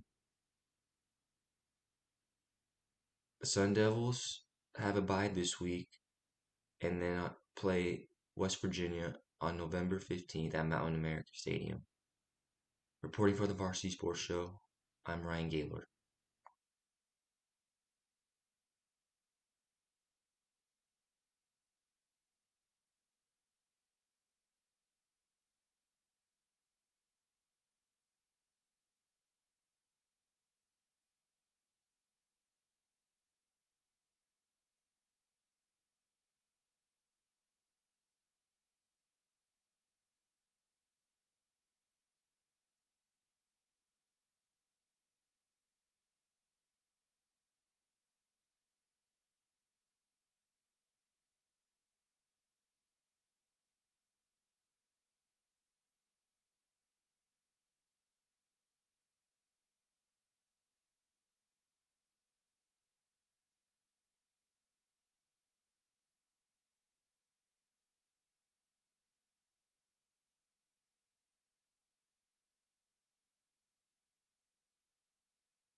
And we are live now back at the second half here at Central High School as the Broncos have a 28-14 lead over the Williamsfield Blackhawks at halftime. I'm Greg Zaber, and I'm joined with Matthew McCord on the Varsity Sports Show. Thank you for tuning in. And it was a really high-scoring, but almost a little bit slow-paced offensive half, if that makes sense. Just two teams that were really built on the run game. We saw early on the Broncos got a nice touchdown to start the game, and then the Williamsfield, we saw a turnover from Dominic Barahona on an interception, and from there, all the teams have had just touchdowns, but nothing but touchdowns. And I expect to see in the second half, both these defenses try to settle in. But Matt, what do you think? I saw a lot of good running the football. That's what I saw. Oh yeah, for sure. Hard to miss that. But the Brophy offense, passing-wise, came alive on their last drive, able to just spread the wealth around and find so many different receivers, not named Fitzgerald or Sharper. And I thought from Williamsfield, well, first of all, their defense, 4 touchdowns and 4 drives, you got to get a stop. Yeah. But their passing attack finally looked good on their final drive, in which they ended with a Hail Mary and didn't complete it. So we'll see if they stick with that. Now, I mean, they've got a lot more than just the run game working after those last few plays. So this could be very telling. I think this first drive of this game is going to tell us a lot about what this second half is going to be like. I think if Williamsfield comes out and they get 7 points, I think it's going to be very clear about, the type of game that they're going to play. But I think if Brophy can just get into a 3-and-out, get into a turnover, the Broncos are going to be in control for this game. So for the Broncos, now kicking it off is number 40, Luke Cundiff, the freshman. Interesting to see a change from Tate, whose last couple kicks have been good touchbacks, but Cundiff's kick is deep. It will be taken out from the start of the goal line, and it will be ruled as a touchback. So the freshman with a nice touchback there. And that is where Barahona and company will take over. Well, it was the duo backfield for Williamsfield in that first half, right? Yeah. I mean, just everything you wanted talent-wise, and expect to see a lot more of it here. Yeah. Even though they are down 2 scores, so they could use some quick scoring. But the way that running game was going, they were getting big chunks of yards, so just as good as passing the ball. Yeah, Q Skillings really brought a lot of speed there, like you were saying, but Corshawn Hill was the main running back that we saw, just using some brute strength up the middle of the field. Very effective duo threat there. So in shotgun from the 20, it'll be Barahona. Barahona play action. He's going to look deep downfield. He's got time and almost throws an interception off the hands of Rydell. And that is the second time now. This first time that Williamsfield has thrown an almost interception. And Barahona will walk away from it unharmed, just an incompletion. Wow, so nearly a pick there. I mean, he had the guy open after Vidal, but, I mean, a great play to get up there so close, just off the fingertips. That would have been game-changing here for Brophy early on, but shake it off if you're Williamsfield. Yeah, Rydell's been effective, had a tackle for loss earlier in the first half, and had an almost interception there. So in shotgun again, Barahona will hand this one off to Hill. Hill powers his way up the middle, but he did not get much, maybe a yard. A great stop there from that front 4 of the Broncos. Saw Finch Logan, saw Vargas in there. Just the big dogs of this Brophy interior defense. And you already have Williamsfield well behind the sticks now. 3rd and long, obvious passing situation, not 4-down territory at the start of the first half. Can be huge for this Brophy defense to get a stop here early. Yeah, it's not what Barahona wants. He's not exactly the most comfortable throwing the ball down the field. We've seen an interception earlier, seen some drop passes. So it'll be interesting to see what Williamsfield decides to draw up here on 3rd down and long. Barahona will drop back, looking to fire a deep pass. And he's got his man over the middle there. Nice catch complete there. It'll be interesting to see where they rule Tyler. After a pickup of about 6 yards, it'll be 4th down. Into double coverage, good tight throw in a tight window. Able to use his strong hands as Tyler to haul that one in, but just short. I mean, early here, a lot of game left. It looks like they're keeping the offense on the field. Yeah, so good first completion of this game here by Noah Tyler. But Williamsfield needs more. They are not going to punt this ball back, and they're going to try. They understand the importance of this first drive, and they've got to get something. Barahona on 3rd down and 2. 4th down, rather. Neil hand this off to Hill. Hill up the middle. He's got plenty of blockers, plenty of space, and a 1st down. He's still going down to the 40. It's a pickup of 12. He made that one look easy. Really, really effective blocking there by the Williamsfield front 5. That right there is why you go for 4th down and 2 in your own territory to start the second half if you're Williamsfield, because you have a running back in Hill who just is so good, and you have an offensive line that is getting so much push up front that it's become unstoppable. Yeah, Corshawn Hill stands at 5'11 and 212 pounds. Just unstoppable brute force. And from there, that one, he didn't even really need to use that body. It was just the offensive line being really effective. Oh, and they fumble it on the transfer, and it's picked up by Michael. And it was on the transfer from Barahona to Hill, and they dropped it. And it was picked up easily by John Michael, and it's an easy fumble recovery, and it's the Broncos' ball. 2 minutes into the third quarter. A lot of the time in the first half, it was Williamsfield making a great play and then shooting themselves in the foot with a penalty. Now it's a great play and shooting themselves in the foot with their second turnover of the game. Excuse me. A little bit of indecision there from the quarterback, and a little bit of indecision way too late. Falls on the ground. Easy recovery from Brophy, and they're in business. And just an just an unacceptable error by this Williamsfield offense there. I'm not sure what happened between Barahona and Hill, but there was some kind of miscommunication on whether that was a QB sneak or whether that was a handoff, and it results in the worst thing that could have happened, the turnover. Vandenbosch drops back, going to step up and run it himself. Vandenbosch got space, going to try to get to the edge for a first down, and he picks it up nicely. Pickup of 12 on first down. When Vandenbosch puts his eyes up and sets out to run, it tends to be pretty good. And today on his running plays, he was looking for Fitzgerald deep. Fitzgerald had a play down there, but he takes the safe route, takes it with his legs, and picks up a first down for the Broncos. Just one of the smartest quarterbacks you will see at the high school level. So first down and 10 from the 27. Vandenbosch in shotgun again. And he will fake that handoff and take it himself. Vandenbosch will be dragged down for a pickup of close to 10, be second down and short. Thrown down hard. Yeah, there. really got slammed. Really hard, able to get up, a little shaky, but once again, it's good yardage for this Broncos offense who just keeps chugging on the ground. 7 yards, they'll take that all day. Yeah, Vandenbosch stands at 6'2", 200 pounds, so he's not afraid to lower his shoulder and take a big hit like that. The way he runs the football, he very rarely ever slides or anything like that. He's going to take a hit, anything to get just a couple extra yards. He's that kind of player. Almost a bit of a Jackson Dart, if you will. Looks like he's taking a little bit of a breather here. Yeah. Understandable. Also, you want to take some time off the clock here with the 2-score lead in the second half. So the Broncos in the red zone now on second down. Screen play to Sharper. Sharper gets tackled as soon as he caught it. Maybe picked up a yard or two, but this is going to stay third down after an awkward kind of screen play. Great job by Boyle there, reading the play perfectly. Sharper, a tough guy to bring down. He's a big dude, a receiver. Just read it perfectly, able to hit him at the point of contact right when he caught the ball. And it goes from 2nd and 3 to 3rd and 2, only gain a 1 yard. Huge play here for this Williamsfield defense. So 3rd down and 2, 8:30 to go here in this third quarter. Broncos, it will be a 37-yard field goal from here. Carson's made from this length. So it'll be interesting to see what happens if they do not get this. Vandenbosch in shotgun. Chambers to his right. Williamsfield looking to bring pressure. Vandenbosch going to take it himself. Vandenbosch up the middle. He's got a hole, and he's got a first down.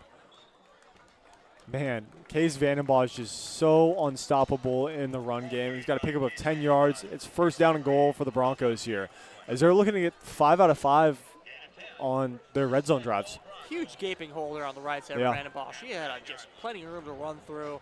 I mean, he must be at least near 100 yards rushing, it feels like tonight. He's been so prevalent on the ground. Williamsfield just no answer for it on any of these 5 drives. Yeah, came in this game with 590 yards on the ground, so it'll be interesting to see if he gets to that 700-yard mark. Vandenbosch, plenty of time as he rolls out to his left. Vandenbosch will check it down to McNabb. McNabb into the end zone, waiting for the call. It is a touchdown. Donovan McNabb Jr. to the end zone again. It's 34-14 Broncos. Donovan McNabb has his second touchdown of the game. McNabb Jr. stunting like his pops out there. Second touchdown of the game.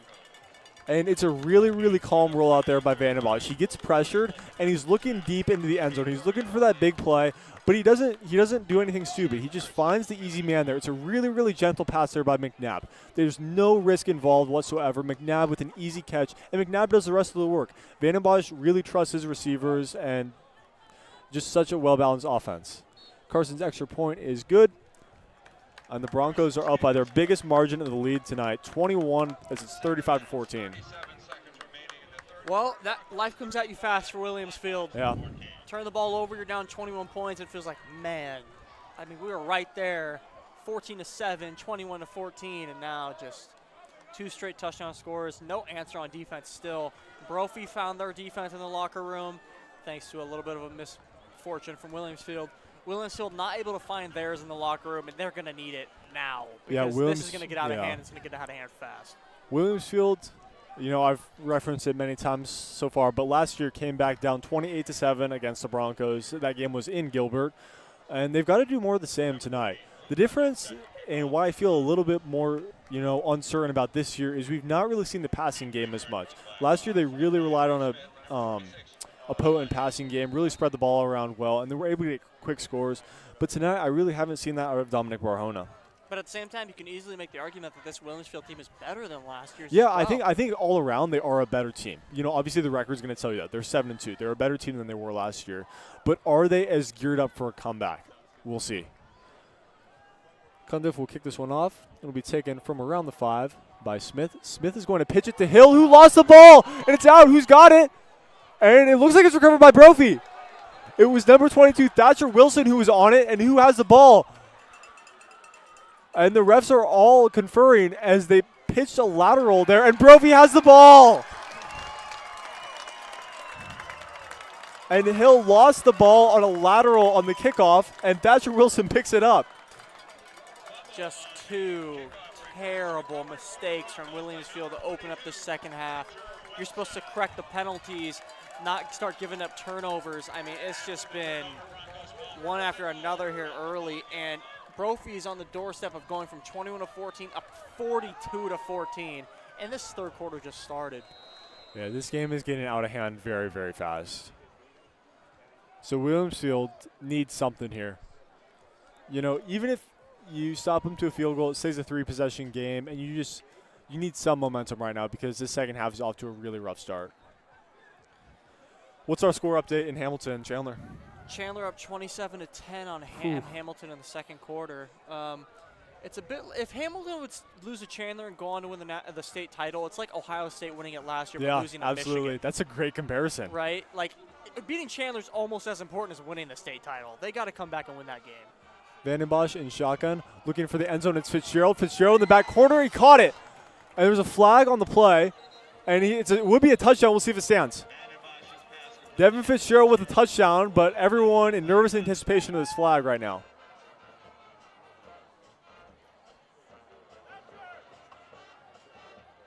And the ref's conferring right now. Flag was thrown in from the backfield, and it was a passing play, so obviously your first thought is holding. And it didn't look like Vandenbosch really got hit, so nothing there. And Broncos will move back 10 yards, and it'll be holding.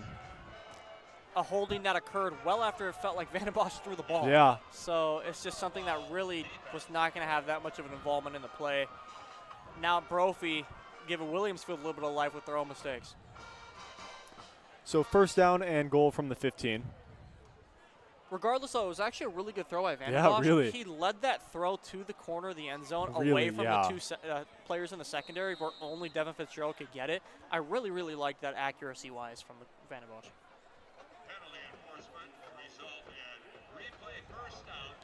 Yeah, again, not the fastest ball we're going to see thrown, not the farthest ball we're going to see thrown, but it's such a smart ball thrown. Only where Devin Fitzgerald can get it. On first down, that's just a very safe, effective play. Unfortunate holding call, though. Vandenbosch in shotgun. He's going to run it himself. He pitches it backwards to Sharper, and Sharper has all alone on the outside, and Sharper's going to easily break a tackle and go backwards into the end zone. Touchdown, Broncos. What a trick play there. Well, they had a chance there, did Williamsfield, but Sharper's a little too strong, too big, and too smart. Too easy. Able to get into the end zone, and we now have a pretty lopsided game, and what is really not felt lopsided, but turnovers are just the key to this game for Williamsfield. Got to hold on to the ball. Both not really Brophy forcing them. It was Williamsfield's own mistakes, and Brophy jumps all over it, both times. Carson looking to kick the extra point here. 5 for 5 on the day, and now he's 6 for 6 as it's 42-14 here. 7:15 to go here in the third, and in this second half, it's just been all Brophy. Mind you, Brophy is a team looking up at Williamsfield in their own division.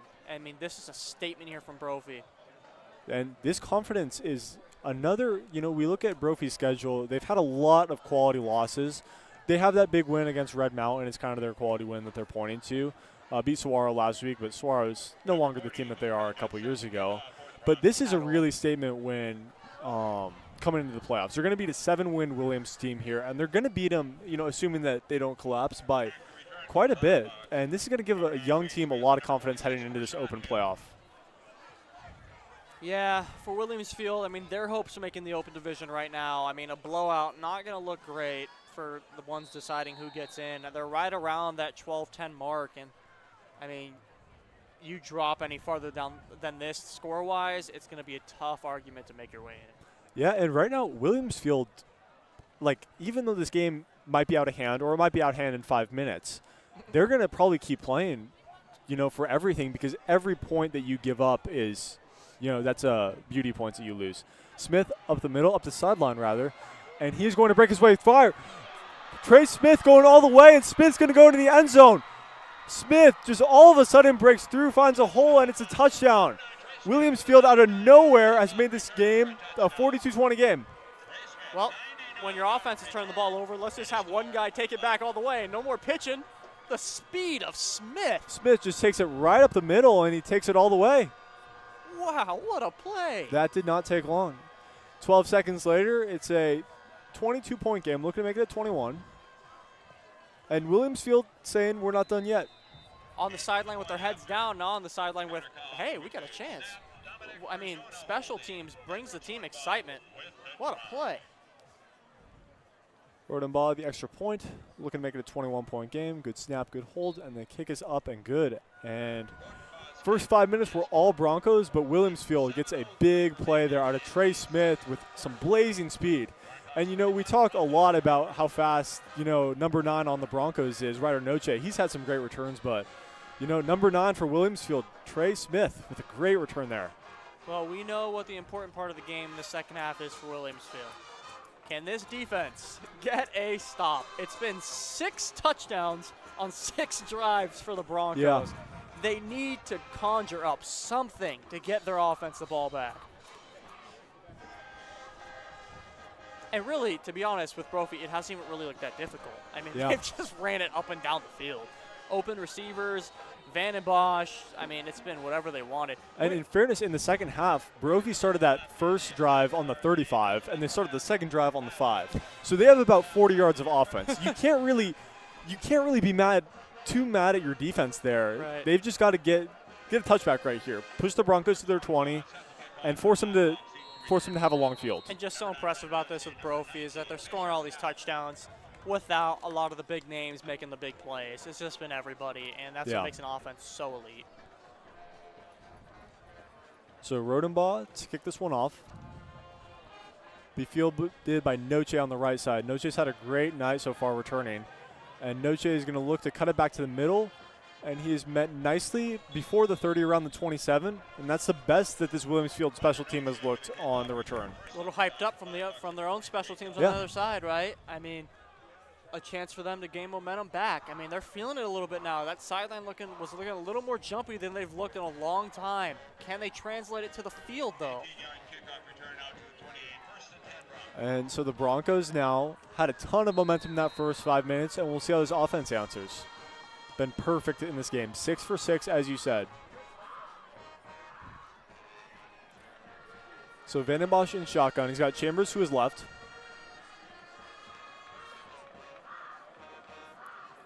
Vandenbosch drops back, going to fire a check down there to Fitzgerald, and Fitzgerald gets swallowed up immediately for a no gain. Great defense there by Williams Field. I feel like Brophy is kind of giving Williams Field an out there with a screen pass. Yeah. I mean, the screen passes really have not been that successful for Brophy tonight. Williams Field has been all over them, and now Brophy's immediately putting themselves behind the sticks, 2nd and 10. That's an easy tackle there for Glenn, the linebacker, who's had 50 tackles coming into this game and been a really key component of this Williams Field defense. 2nd down and 10. Vandenbosch in shotgun. He's going to audible in a play and let some time roll off this clock.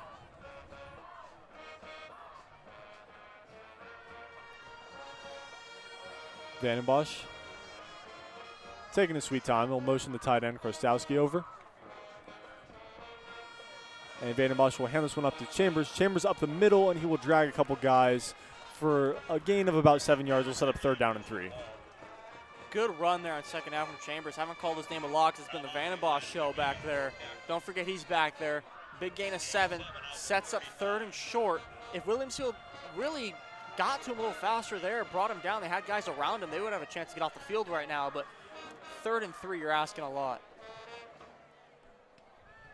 Williamsfield, I believe, is yet to stop Brophy on 3rd down. I think Brophy might have had a 4th down here and there, but they converted it easily.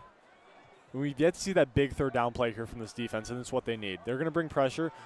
Van den Bosch will run himself, and he will push forward. It's going to be a close call here, but he gets the 1st down.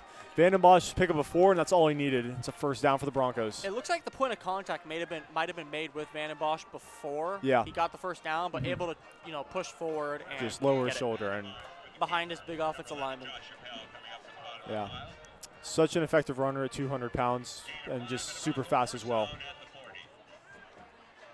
And we're under 5 minutes to go here in this 3rd. And Brophy right now, if you just get a nice methodical drive, take some time off the clock and score, this game is pretty much toast. Van den Bosch in shotgun. We'll fire one to Kubica on the sideline. Kubica catches it and will push his way forward for close to a gain of 10.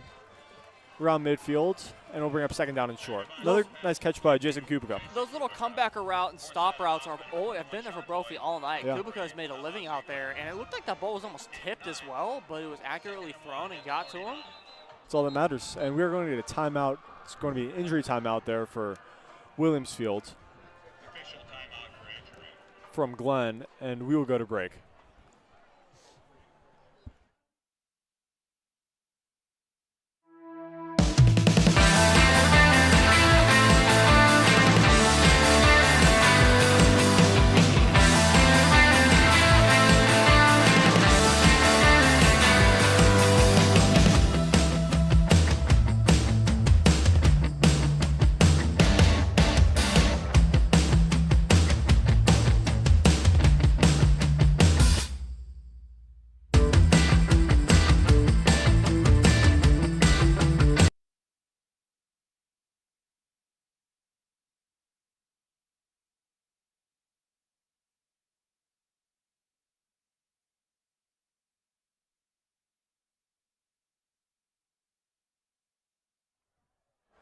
And we're back to action here at Central High School as Glenn able to get off the field after his injury as the Broncos are looking to keep up their offensive momentum. It'll be 2nd down and 1 from about midfield when we get back. I'm going to guess what they're going to do here, right? It's going to be a run. I would assume it's a run. It's going to be a run. Be interesting to see who they run with. That's what I'm thinking too, because normally when they run the ball in long yardage, they tend to take it with the quarterback. Short yardage, they tend to just give it to the running back. Yep, it will be Chambers. Chambers breaks a nice tackle, and he will turn this up the field. Chambers might go all the way. Chambers at the 20. No one's going to catch him. Harrison Chambers broke 1 tackle, and that's all it took. Touchdown Broncos. 48-21, and that is now the 3rd touchdown of the Broncos' 3rd quarter. It's been rough for Williamsfield. I mean, one guy makes contact, and there's nobody in the secondary even there. I mean, just green grass for Chambers. Finally breaks one tonight. And this has just been domination by this running game of Brophy. 7 touchdowns, 7 drives. And yeah, what you were saying, it's really hard to tackle a guy like Harrison Chambers in a one-on-one situation. He's just so strong. And what you saw there, the one Williamsfield defensive lineman, as Carson's extra point is good, is that he got there, he kind of made a half tackle and kind of slowed him down. But once Chambers broke away, there was no one there to stop him whatsoever. It was just green grass to the end zone. Yeah, also, he's not small, but he's 5'9", so he's a smaller guy, and he's so shifty that you just cannot grab onto him. I mean, it's so hard to get him down in the open field. I mean, you go one way, he goes the other, he's gone. So great job from Brophy on that drive. Williamsfield, once again, needs to answer, and if they do answer, it's got to be fast. We might start seeing onside kicks here early. Yeah. Because they can't get a stop on defense, on defense. So they need to find a way to get back in this game. They're down 28 points. That's a lot to make up. So Brophy to kick off to Williamsfield. And for the Broncos, this has to be just so much good offensive film that we're going to see as they head into the playoffs. Just such a reinforcement of what their offense has been for the past 2 years. Just that run game, very simple. Just go through Harrison Chambers and Case Vanden Bosch, and you're set.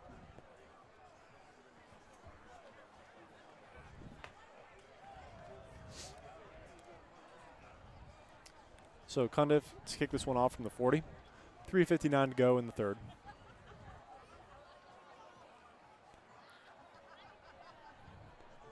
Cundiff sends it back to the end zone, and that'll be another touchback for him. 2 for 2 in the second half.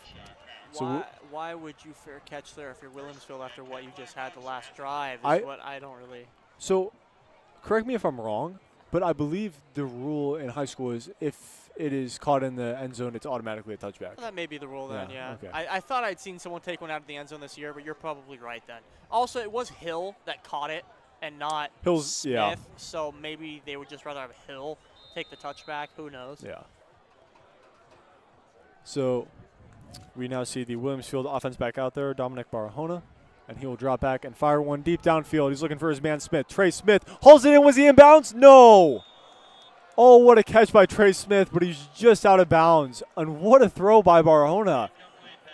Dude, Barhona's got a good deep ball. He's Yeah. really been accurate with it tonight. He's gotten a pass interference call. That one was right on the money. Just That got was out of bounds. That was an amazing ball. I mean, go back to it. They've got men deep that got burners and can get past the secondary. He's had no problem throwing it deep when they let him. I mean, you got to get back in this game with quick, chunk plays. Yeah. Why not? I know they want to run the ball, but when you're down 28 points late in the third, it's going to take too much time. Barahona in shotgun. Got Hill behind him. He'll hand this one off to Hill. Hill up the middle, and he gets met by a couple Bronco linemen, and he'll pick up about 5 yards. So bring up third down and 5. Of course, we haven't really called these running backs for Williamsfield a lot in the second half. Yeah. Just due to the turnovers and the lack of having possession of the football. We know how good they are. Just Some it's going fumbles. to be very seldomly we see them compared to the first half because they're not really in this game at the moment. Yeah, this is no longer a game that it really matters to have two good running backs in at this point if you're Williamsfield, because you just got to score fast. And, Hill and Skillings are incredible, but they just don't – they're running backs. They can't really get you those scores fast. As Skillings breaks ahead for a first down, a nice pickup there of about 10 yards or so, and that'll move the chains. Run game is working well for them, of course, but I would kind of like these running backs so dynamic. I would love to see some kind of screen game with them. We really haven't seen it at all. The only screen we've seen from Williamsville is for the receivers. I mean, get the ball in these guys' hands. We see how dynamic they are when they're in open space. Yeah, I bet you could get someone drawn up for a little check down screen to Skillings or even Hill and just run out with some blockers, try to turn someone up the sideline, and wouldn't be surprised if that works out. Barhona's going to air this one out deep, and he just overthrows Smith by a wide margin. Is good coverage there again by Deshaun Crine, who's been picked on quite a bit here, but outside of some defensive pass interference, has been very, very good. He's been good all night. I mean, this Brophy secondary has not been tested that much because it's been. Oh, there is a penalty on the play. So this is going to be a Blackhawk first down. It was a penalty on the play on Brophy. I don't believe it was on the pass there. I think the flag came in from back in the line. Well, so Williamsfield will take it, that's some for sure. glitches in the ref mics. Apologize for that. We're not able to know exactly what the call on the field was. But regardless, it'll be a Williamsfield first down. They're into Bronco territory with 2:35 to go here in this third quarter. Barahona play action. Got plenty of time. We'll fire one deep over across the middle, and it is way incomplete. Well overthrown. Looking there for Noah Tyler. Into triple coverage. I mean, that's you got trust in your guy to throw into triple coverage, right? Yeah. He let it sail a little bit. I mean, maybe best thing possible there, because if Tyler would have caught that ball, he may have gotten absolutely. That's a hospital ball. Yeah, that's a hospital pass there. Looking like Peyton Manning back in the day in his cold face throwing hospital passes. Yeah. But I like them taking shots down the field. They didn't in the first half. They're doing it in the second half. It's been, 50-50, but And after the play, we're going to get a defensive holding call that came in a little bit late as well again, and another defensive penalty moves the chains. if I keep talking for a long time, they get a penalty every play. What's going on here? Williamsfield's asking you to keep doing it. Up the middle now for Hill, and Hill will bolster his way forward for a pickup of 8 yards or so. Another great run there for Hill. Good run for Hill, good yardage on first down, and Williamsfield, this is what they want. They want good yardage on first down and able to get in a second and intermediate and second and short on second down. Then they have their whole playbook to work with. So second down and 3, 2 minutes to go here in this third quarter. In shotgun, it's Hill again, and he will trip forward for a pickup of close to 3, but it will be third down. And a big third down coming up now for Williamsfield. Under 2 minutes remaining in this third quarter as well. Obvious 4-down territory for Williamsfield. Yeah. They need this. They can run this ball twice and get it, only 1 yard.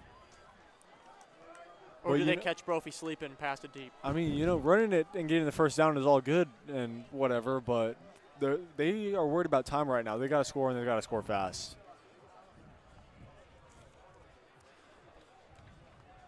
So Barhona in shotgun. Barhona will hand this one off to Hill. Hill got a big gap up the middle, and he will use it to get a first down to the 23-yard line, a pickup of 6 yards and a first down. But the clock will continue to move as we are about to duck under a minute to go here in this third quarter. Running in between the A gaps for Williamsfield has been so elite all night. I mean, it's been unstoppable. It's just the turnovers have hurt them. And the passing game they haven't really needed it, but you're running out of time here. Play action now for Barhona. Barhona steps up, and he's going to run this one himself. Trying to stay to the sideline, and he will run out of bounds after a nice gain of 5 yards or so. But most importantly, we'll stop the clock with 47 seconds to go here in this third quarter. Really the first time we've seen Barhona take off out of the pocket and get positive yardage. So good play from him to pick up good yards. He got 4 yards. And like you said, the time is – in high school, I think it stops in the third quarter regardless if you go out of bounds or not. So like college NFL would keep going. But, yeah, good job from him. So Barhona now, second down and 6 from inside the red zone. We'll hand this one off to Skillings. Skillings breaks a couple tackles. He's going to try to get the outside. Skillings with some great speed, and he will be tackled around the 11, a first down. And they move the chains again. Finally was James Pike, the senior captain, who brought him down. But this is a Williamsfield offense knocking on the door again. We're looking to make it a 3-score game. First time we really called James Pike tonight, the captain. He's having a great season, too, James Pike. Yeah. And another handoff to Skillings. Skillings a bit slow off the gun, and will get about 5 yards. Now 10 seconds left to go here in this third quarter. We'll see if Williamsfield wants to run a play. And I don't think they have time here. We have an injured Bronco down on the field. It's Andreas Toomey-Allen. So we're going to have a whistle with 4 seconds left here. He's able to get up pretty quickly, and he will go right back down. And with that, we're going to go to break here for the injury timeout.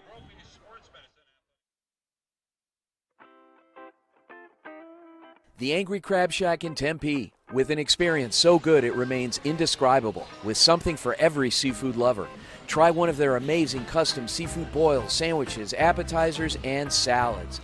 Angry Crab Shack Tempe is located east of I-10 on Warner Road, 480-674-3847. The Angry Crab Shack in Tempe. Come ready to eat.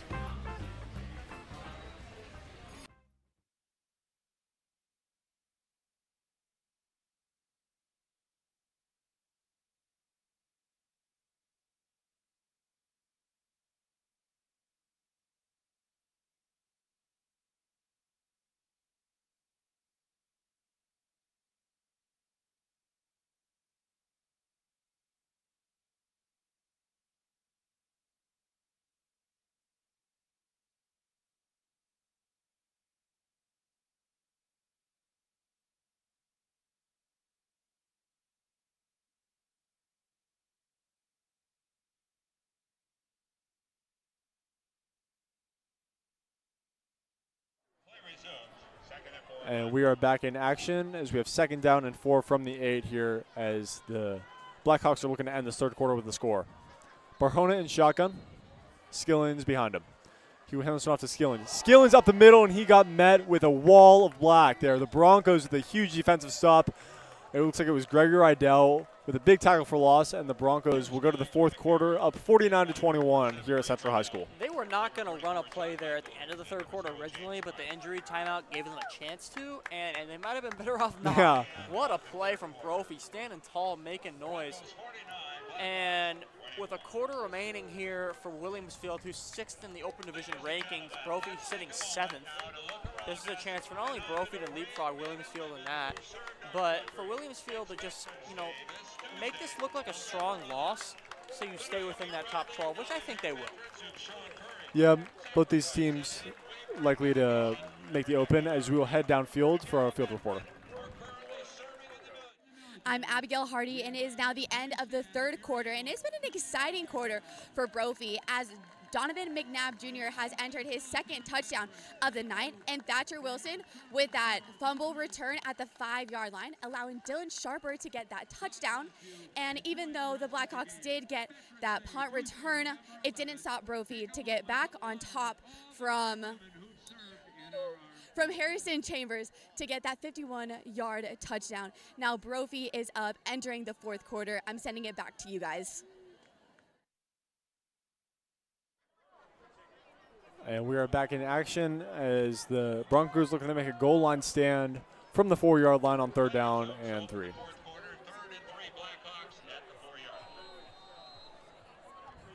So big 3rd down coming up here for Barjona and company. Barjona under center. He's got Skillins behind him. And he's got Smith the wide out on the top of your screen. We hand this off to Skillins. Skillins is met by Tate. It'll be close, but they will get the first down as he's tackled by Tate at the 1-yard line. It'll be first down and goal. How about the first down marker being at the 1? It's like it's either you get the first down or you get the touchdown. Yeah. I mean, And they somehow, yeah. no in between. And should be easy to punch it in here for Williamsfield. So first and goal, it'll take some time off the clock here. And right now, if you're Brophy, even if you can't stop the touchdown, if you could just get a stop on a couple of these plays, take a minute or two off the clock, that would be very beneficial. Barjona under center, Skillins behind him. Barjona will hand this one off to Skillins, who is up the middle, and he's got a touchdown. Q Skillins with his second touchdown of the game here, and that makes it a 21-point game with the extra point coming on the way. So Skillins just really shows the, no pun intended, the skill of the Williamsfield running game. Just him and Hill were so effective on that drive. The only real downside here is just how long they took with the running game, which at this point in the game, being down 3 scores might come back to be too much. Yep, I mean, when you score 28 points in a game, a lot of the time you don't expect to be down 21 points. Yeah. It's been that kind of night for Williamsfield, very up and down. And we've got a false start on the kick, so that'll push Rodenbaugh back 5 yards. We saw that earlier in the game, and he had no problem making it from 25, so.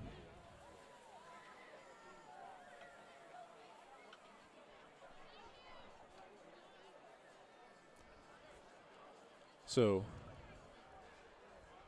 still a little bit of a hesitation after the flag. Refs are still talking to each other, and it looks like they're going to move this one back. Did they wave off the flag? Oh, it's going to be encroachment on the defense instead. They said it was declined, so. That's weird. Yeah, why would you? Okay, sure, why not? Rodenbaugh's kick is up and He good. likes it a little farther back.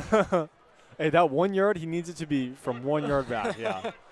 So 49-28 now after the Q Skillins touchdown, his second of the game, and now his 11th of the season. He's just putting together a phenomenal season. Now that he's at 11 and Hill is at 18, that is almost 30 touchdowns that we've seen between 2 running backs. Just incredible things that we're seeing out of this Williamsfield offense. And we've seen it tonight. Yeah. This is what they've done all night. Done all night and done all season is run the ball. As much credit as we're going to give to this Bronco team, obviously probably going to get this win, put up 50 points almost. This has been a great showing of offense here for this Williamsfield offense. They ran the ball just down Brophy all game, whether it was Skillins, whether it was Hill. A lot of good tape to look back on. It was a tale of 2 sides of the football. I mean, the only times Williamsfield's been stopped is their own mistakes. Yeah, it's just those fumbles. The interception that was thrown right to Brophy, and then the fumble on special teams. I mean, when they get their groove, Brophy has not made a stop tonight, yet they're up 21 points. Turnovers, name of the game. Rodenbaugh with a kick that will be fielded around the 10. Flag on the play. as Noche tries to get to the outside, and he will turn this one up for a nice return. Still going, finally brought down around the 48-yard line. We'll see what this flag is. Happened way before the contact on Noche.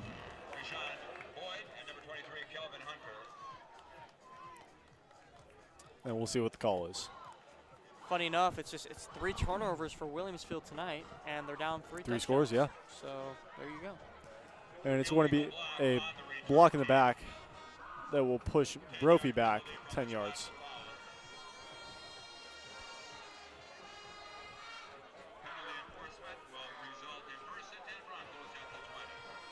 So it'll be 1st and 10 from the 20. Basically the same thing as a touchback if you really think about it. And this is, correct me if I'm wrong, the worst starting field position that the Broncos have had all game. They've had really great returns from Ryder Noche, as well as a couple turnovers that have given them some really short fields, some easy touchdowns. But be interesting to see what happens when they have 80 yards to go. I know, I'm used to seeing them around the 50. Yeah. So Vandenbosch and his offense will take over from the 20. Vandenbosch in shotgun, Chambers behind him.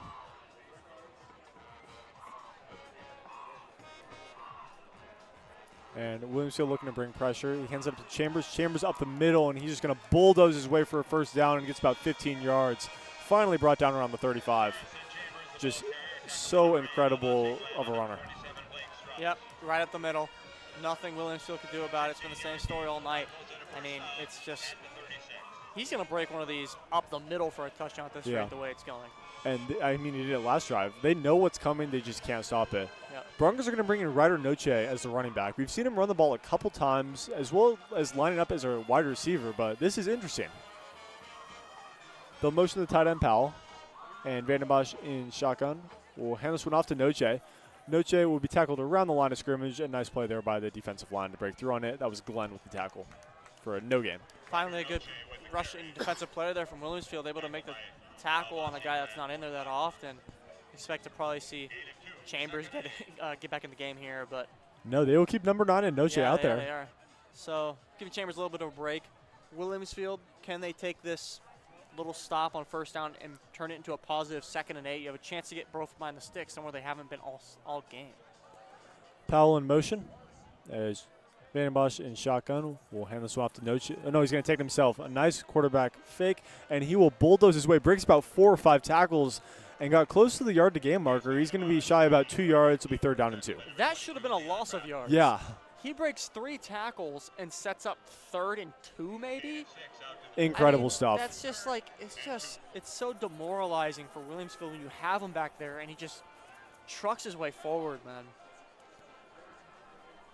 So the Broncos very content in just taking some time off the clock right now as we duck under 9:30 to go. Williamsfield down 3, and they desperately need a stop. This almost feels like a must-have stop right here if they want a chance at this game. Vandenbosch will hand it out to Noche. Noche hesitates and breaks through for a first down. Noche at the sideline. He's got it all the way to the 40, to the 35, and a huge pickup on 3rd down. It moves the chains and plenty more. Ryder Noche. I've been waiting to say this all night. But Noche just ran behind the left tackle, Yoon Tafeteye, the freshman offensive tackle, who, by the way, is a 4-time Arizona Jiu-Jitsu champion. Man, he can do it all. I've been wanting to say that all night. Just had to put it out there. He really does it all. Yeah. Finally got in the game here late, and running right behind him. Been part of a Brophy offensive line that's been very effective tonight here is Case Vandenbosch with an uncharacteristic trip and will pick up maybe a yard as he just fell down behind the line. It looks like he's actually at left guard instead of left tackle, but regardless, I'd love to see it run right behind him. He just got in the game. Under 9 minutes left. Brophy just trying to waste a lot of time here. Number 61. Hard to see his jersey with his hair back there. You're right. Parents migrated from the Samoan Islands to the U.S. First-generation American. 2nd down and 10. Vandenbosch will check this one down to Chambers. Chambers in a one-on-one situation, and a nice tackle there made by Gaines. But Chambers is still going. It's going to take a whole truckload of people to bring him down the way he's been playing. He gets about 3 yards on 2nd down. It's 3rd down and 7. For the first time, what feels like the first time tonight, Brophy's actually going to have 3rd and a bit to go. They might have to pass the ball on 3rd down, which I don't think I've said all night. 3rd and 7. I mean, that's the farthest they've been back. What can Williamsfield do here? And we got a false start. It looks like it was on number 61, our jiu-jitsu champion. And it will be. The jiu-jitsu champion? Yeah. Tafateye. Tafateye. Tafeteye. Excuse me. He can do what he wants. He's a 4-time jiu-jitsu champion. 3rd and 12. Now they're really going to have to pass the ball. And they will bring in a big group of wideouts there. They've got Kubika, McNabb, Fitzgerald, and Sharper there. So 4 wideouts as well as Chambers. On 3rd down and long. Vandenbosch drops back. Steps up, and he will fire it to McNabb. He's wide open. He's got an easy first down. McNabb's looking for some blockers, and he's looking for the end zone. He's just shy. Oh, did he get the pylon? No, he will be just a couple yards shy. McNabb almost had his 3rd touchdown of the game, but regardless, it's a pickup of 35, and McNabb is having a really career game right now. Yeah, he is. I was about to mention that career game. I mean, McNabb coming into this game with 156 yards and a touchdown, and he's had 2 touchdowns. and almost 3. Wow.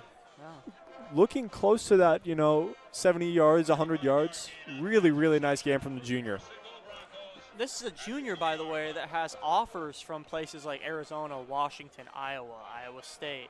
I mean, he's got places he can go, and you're seeing the talent here on display. Yeah, he's always had that raw talent, that speed, great hands, and it's just almost been a little bit frustrating this year. Hasn't had the chance to show it yet, but tonight has been his night.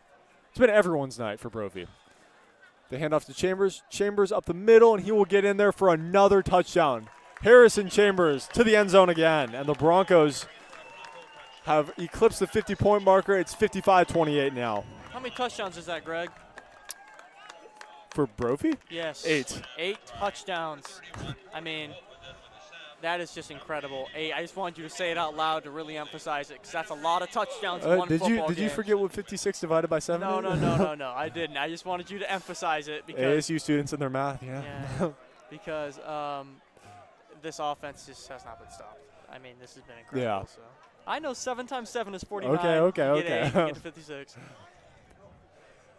But, man, just such an incredible masterclass of rushing the football by Harrison Chambers and Case Vandenbosch. What we've seen from the past 2 or 3 years. Extra point is up and good from Carson. He's 8 for 8. And it's a 28-point game. And no, I have not taken math since my freshman year. I'm a senior now. It's been a little bit. Donovan McNabb coaching his receivers up on the sideline. Looks like he's having a good time looking back at the TV. A lot of fun here tonight in the crowd and the coaching staff with the players as well. It's been an all-around great game, their final home game of the year. Yeah, hard not to be having a good time right now if you're the Bronco offense. Yep. So 6:52 to go here, and right now if you're Williamsfield, this is a Williamsfield team that is ranked 6th in the open right now. I would have to assume that no matter what happens there in this playoff, but style points matter. Obviously, you want to be ranked as high as you possibly can, and, as much as they can chip away at this game, the better it's going to look when the decisions come out tomorrow morning. Brophy also knows style points matter. That's why they're trying to run up the score right now. All the starters still in the game looking like Indiana, who tries to win every game by 50 points because they know style points matter to the committee. Higher seed you can get, the better. And Cundiff to kick it off now, as the Broncos are, assuming they don't blow this game, ready to make their first open appearance. This is a Bronco team there, as Hill will take this from the 1. Hill looking to the right side, and he will be tackled out of bounds around the 25. Back to what I was saying. This is a Bronco team that their entire message has been unfinished business. You look around at the just the football team. They wear it on their shirts. They've got all kinds of shirts and merch that says it. It's unfinished business. And, of course, what they're referring to is this is now back-to-back exits looking back at the past couple of years in the semifinals. It was heartbreaking losses to Red Mountain in 2023, and then last year a heartbreaking loss to Mountain View in the same place. This is a Bronco team that knows heartbreak, a lot of playoff losses, and a lot of, really promising teams. They've got another one right here, and they've got a chance to be in the open, competing for it all. And this is a Bronco team that you've got to be really excited about. I could be wrong, but they didn't make the open last 2 years. They did not. It was a 6A, yeah. So rolling out is Williamsfield, and it'll be incomplete pass there from Hona as he moved out of bounds. Kind of wild. I mean, Brophy the last 2 years, 10-3 each year, didn't make the open. Mm-hmm. I mean, that's That's a bit wild, but this will be their first time at, I'm going to assume here, 6-4, and they're going to get into the open with a chance to make some noise. And that's really just a testament to how impossibly difficult their schedule has been. You know, the committee obviously understands that. They're factoring that in. And in a bit of a weaker year, they're going to find a way in. And they've also finished the season. This will be their second win in a row. Obviously, last year you had that heartbreaking loss to South Point Catholic in the last week of the season that knocked them out of the playoffs. And that was in a lot worse of style, as Barahona will find Smith over the middle just a bit too high, and that'll be incomplete. So the Broncos are they're hitting their prime at the right time. And let's be honest, too, when they look at the fact that you have Devin Fitzgerald on your team, they're like, we need to get these guys in. Yeah. They can win any game if we need to have him on your team. So that he definitely plays a big part in it. The talent they have on the team definitely plays a big part of it, no matter what their record is. Yeah, this is, in fairness, this is not the best. I think that many people would say that there have been many more years, especially looking at those 10-3 years where the Broncos have had as a nice pass there over the middle to Booker, and he'll be tackled around the 46. I think that there's been a lot, deeper Broncos teams, a lot more teams where they had seniors on their team who had been there for a while. But this is just a very fun Broncos team. It's led by a lot of juniors. You've got guys like Noche. McNabb's had a fantastic night, especially on that defense. And this might just be the year where, you got a really young team that's not afraid of anything. And they might just, knock off some of those Liberties, some Hamiltons, get some revenge. Barahona rolling out. He will fire it sideline, looking for Porter, who makes a nice catch for a pick of 8 yards. And I'll stop the clock with 6 minutes to go in the fourth. Well, Chandler's about to knock off Hamilton. They're up 34-13. That is impressive. Yeah. Hamilton came into this game 9-0. And have dominated every single game they've played. I mean, wow. And we've got a holding penalty on this play, so that will negate the completion made to Porter and push Williams Field back 10 yards.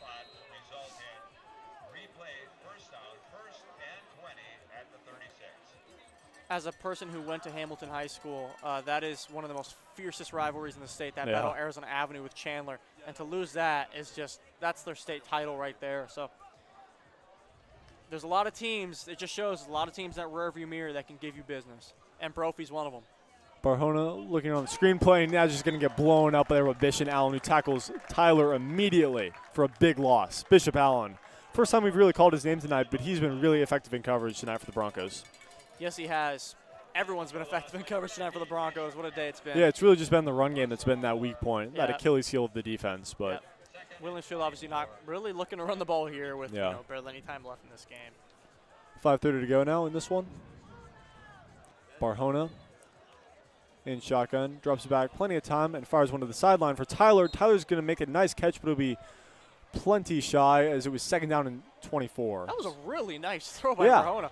Far side of the field, throws it over past the left hash, right over a defender's head into the arms of Tyler. That was a terrific throw. I think that was his best of the night. Great job.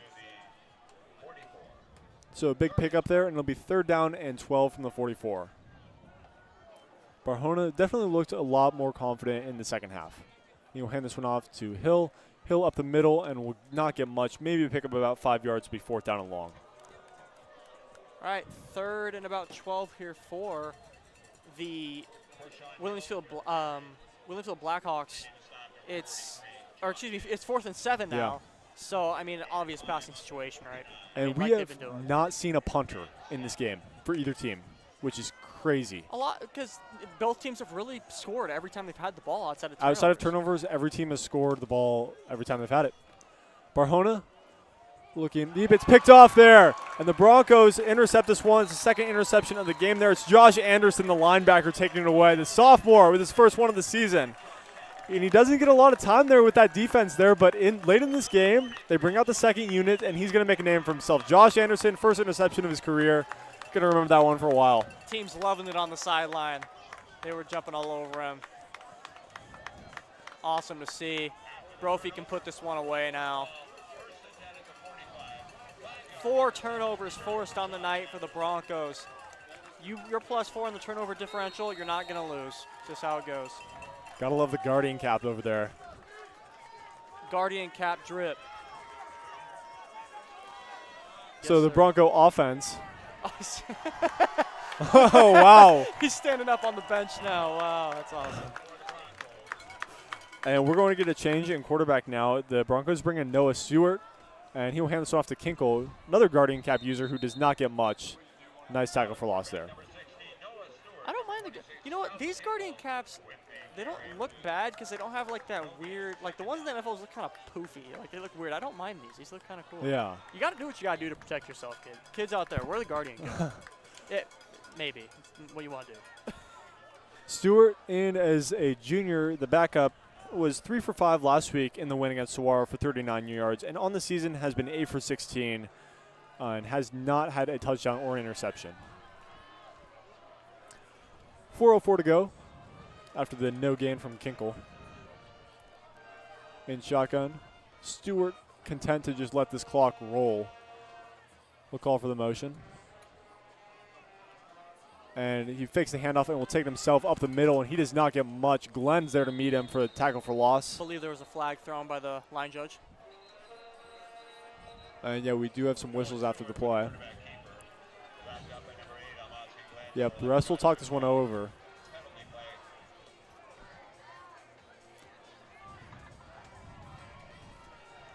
So 3:45, a penalty on second down. Ref's still talking it over as they pick it up. I think they're looking about where the flag was called. It'll be on the defense. It'll be a personal foul. And that will push the Williams Field offense 15 yards down the field and be an easy first down into Bronco territory. Could they hit 60? Could they hit 60 Could they hit points? 60? Could they hit 60? They got plenty of time. I don't know if they're really going for it with the backups in, but I mean, they've broken everything tonight. So I think they maybe. Why not? Why not another thing to break? Yeah. How many touchdowns would that be, Greg? That would be 9. That would be 9. 9 times 7. Yes. Stewart in shotgun will check this one down to Stefano Wood, who is met immediately and swallowed up by that defensive line. And he did not get much. Loss of 3. Frustration from the tight end. Yep. I would like to see the new quarterback air it out. I want to see what he's got. I mean, Vanderbosch is a senior. You don't know who's going to be starting next year for the Broncos, right? Yeah. So this is a chance to see what you've got. I know it's in limited capacity against other backups, with backups, but we'll see what this guy's got right now. So Stewart letting the clock roll down to 2:40.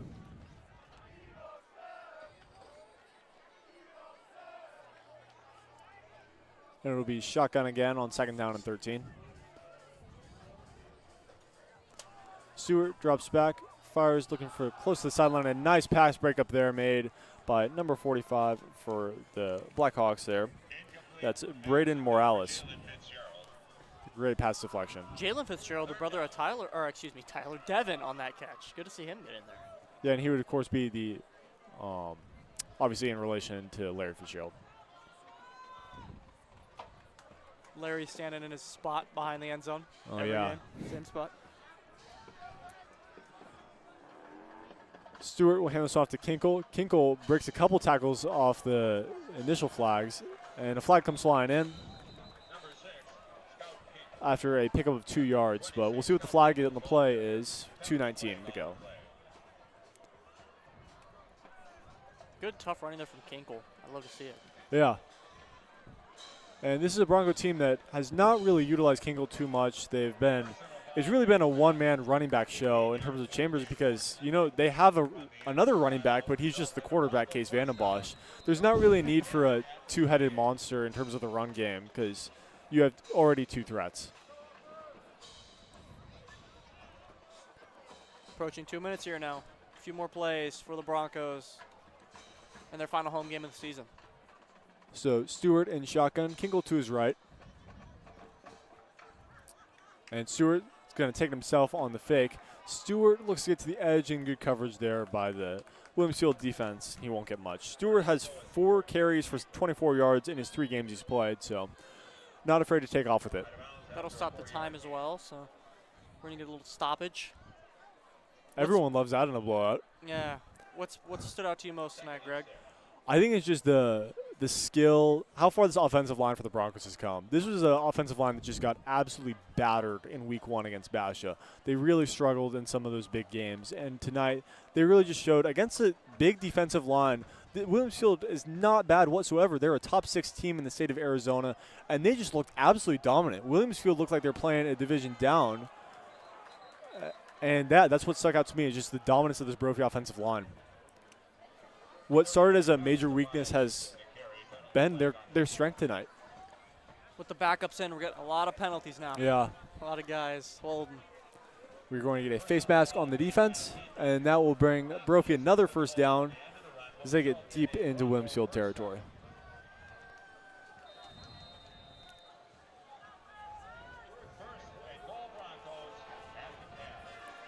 So first and goal from the 10. Stewart in shotgun. He has Travis Tobias to his left. Another backup running back now for the Broncos with 1:24 to go in this game. I believe the Broncos could just kneel this one out if they wanted to, but might as well run some plays. I think they want 60. Hand off to Tobias. Tobias works up the middle, and he will get close. Is he in? Oh, he's going to be just shy. They mark him about a yard short, and it'll be second down and goal from the 1. A minute left. Time for hurry up. And the Broncos could fully just kneel this one out here, but let's get some of these third string some reps. Tobias looking for his first touchdown of the year. Stewart would be as well. So lots of opportunities to get guys their first tutties of the season.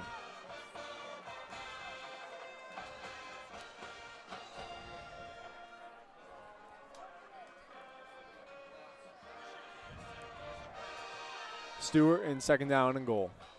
25 seconds to go in this game. Got Tobias behind him, and he's got Wood way off in the backfield. And he will kneel this one out. This will be the only possession that Brophy does not score on tonight. Oh, man. They leave it 1 yard short. But, yeah, what you said, the Broncos were not really stopped in this game whatsoever. This was complete domination on the offensive side of the football. Harrison Chambers, Case Vandenbosch just run the ball all the way to their 6th win of the season. The Broncos are all but clinched for the open division. Williams Field will also most likely stay in that position. But the Broncos have punched their ticket to the open division playoffs, and they've got to feel really good about that. It's the first time in open division history that they're in there, and they're ready to make some noise. Could see these teams match up again, right? And just before we sign off on this game, I'd like to thank everyone for watching. I'm Greg Zabry here with the Varsity Sports Show, joined with Matthew McCord, and we're going to send it down to the field one last time tonight. Thank you all for watching.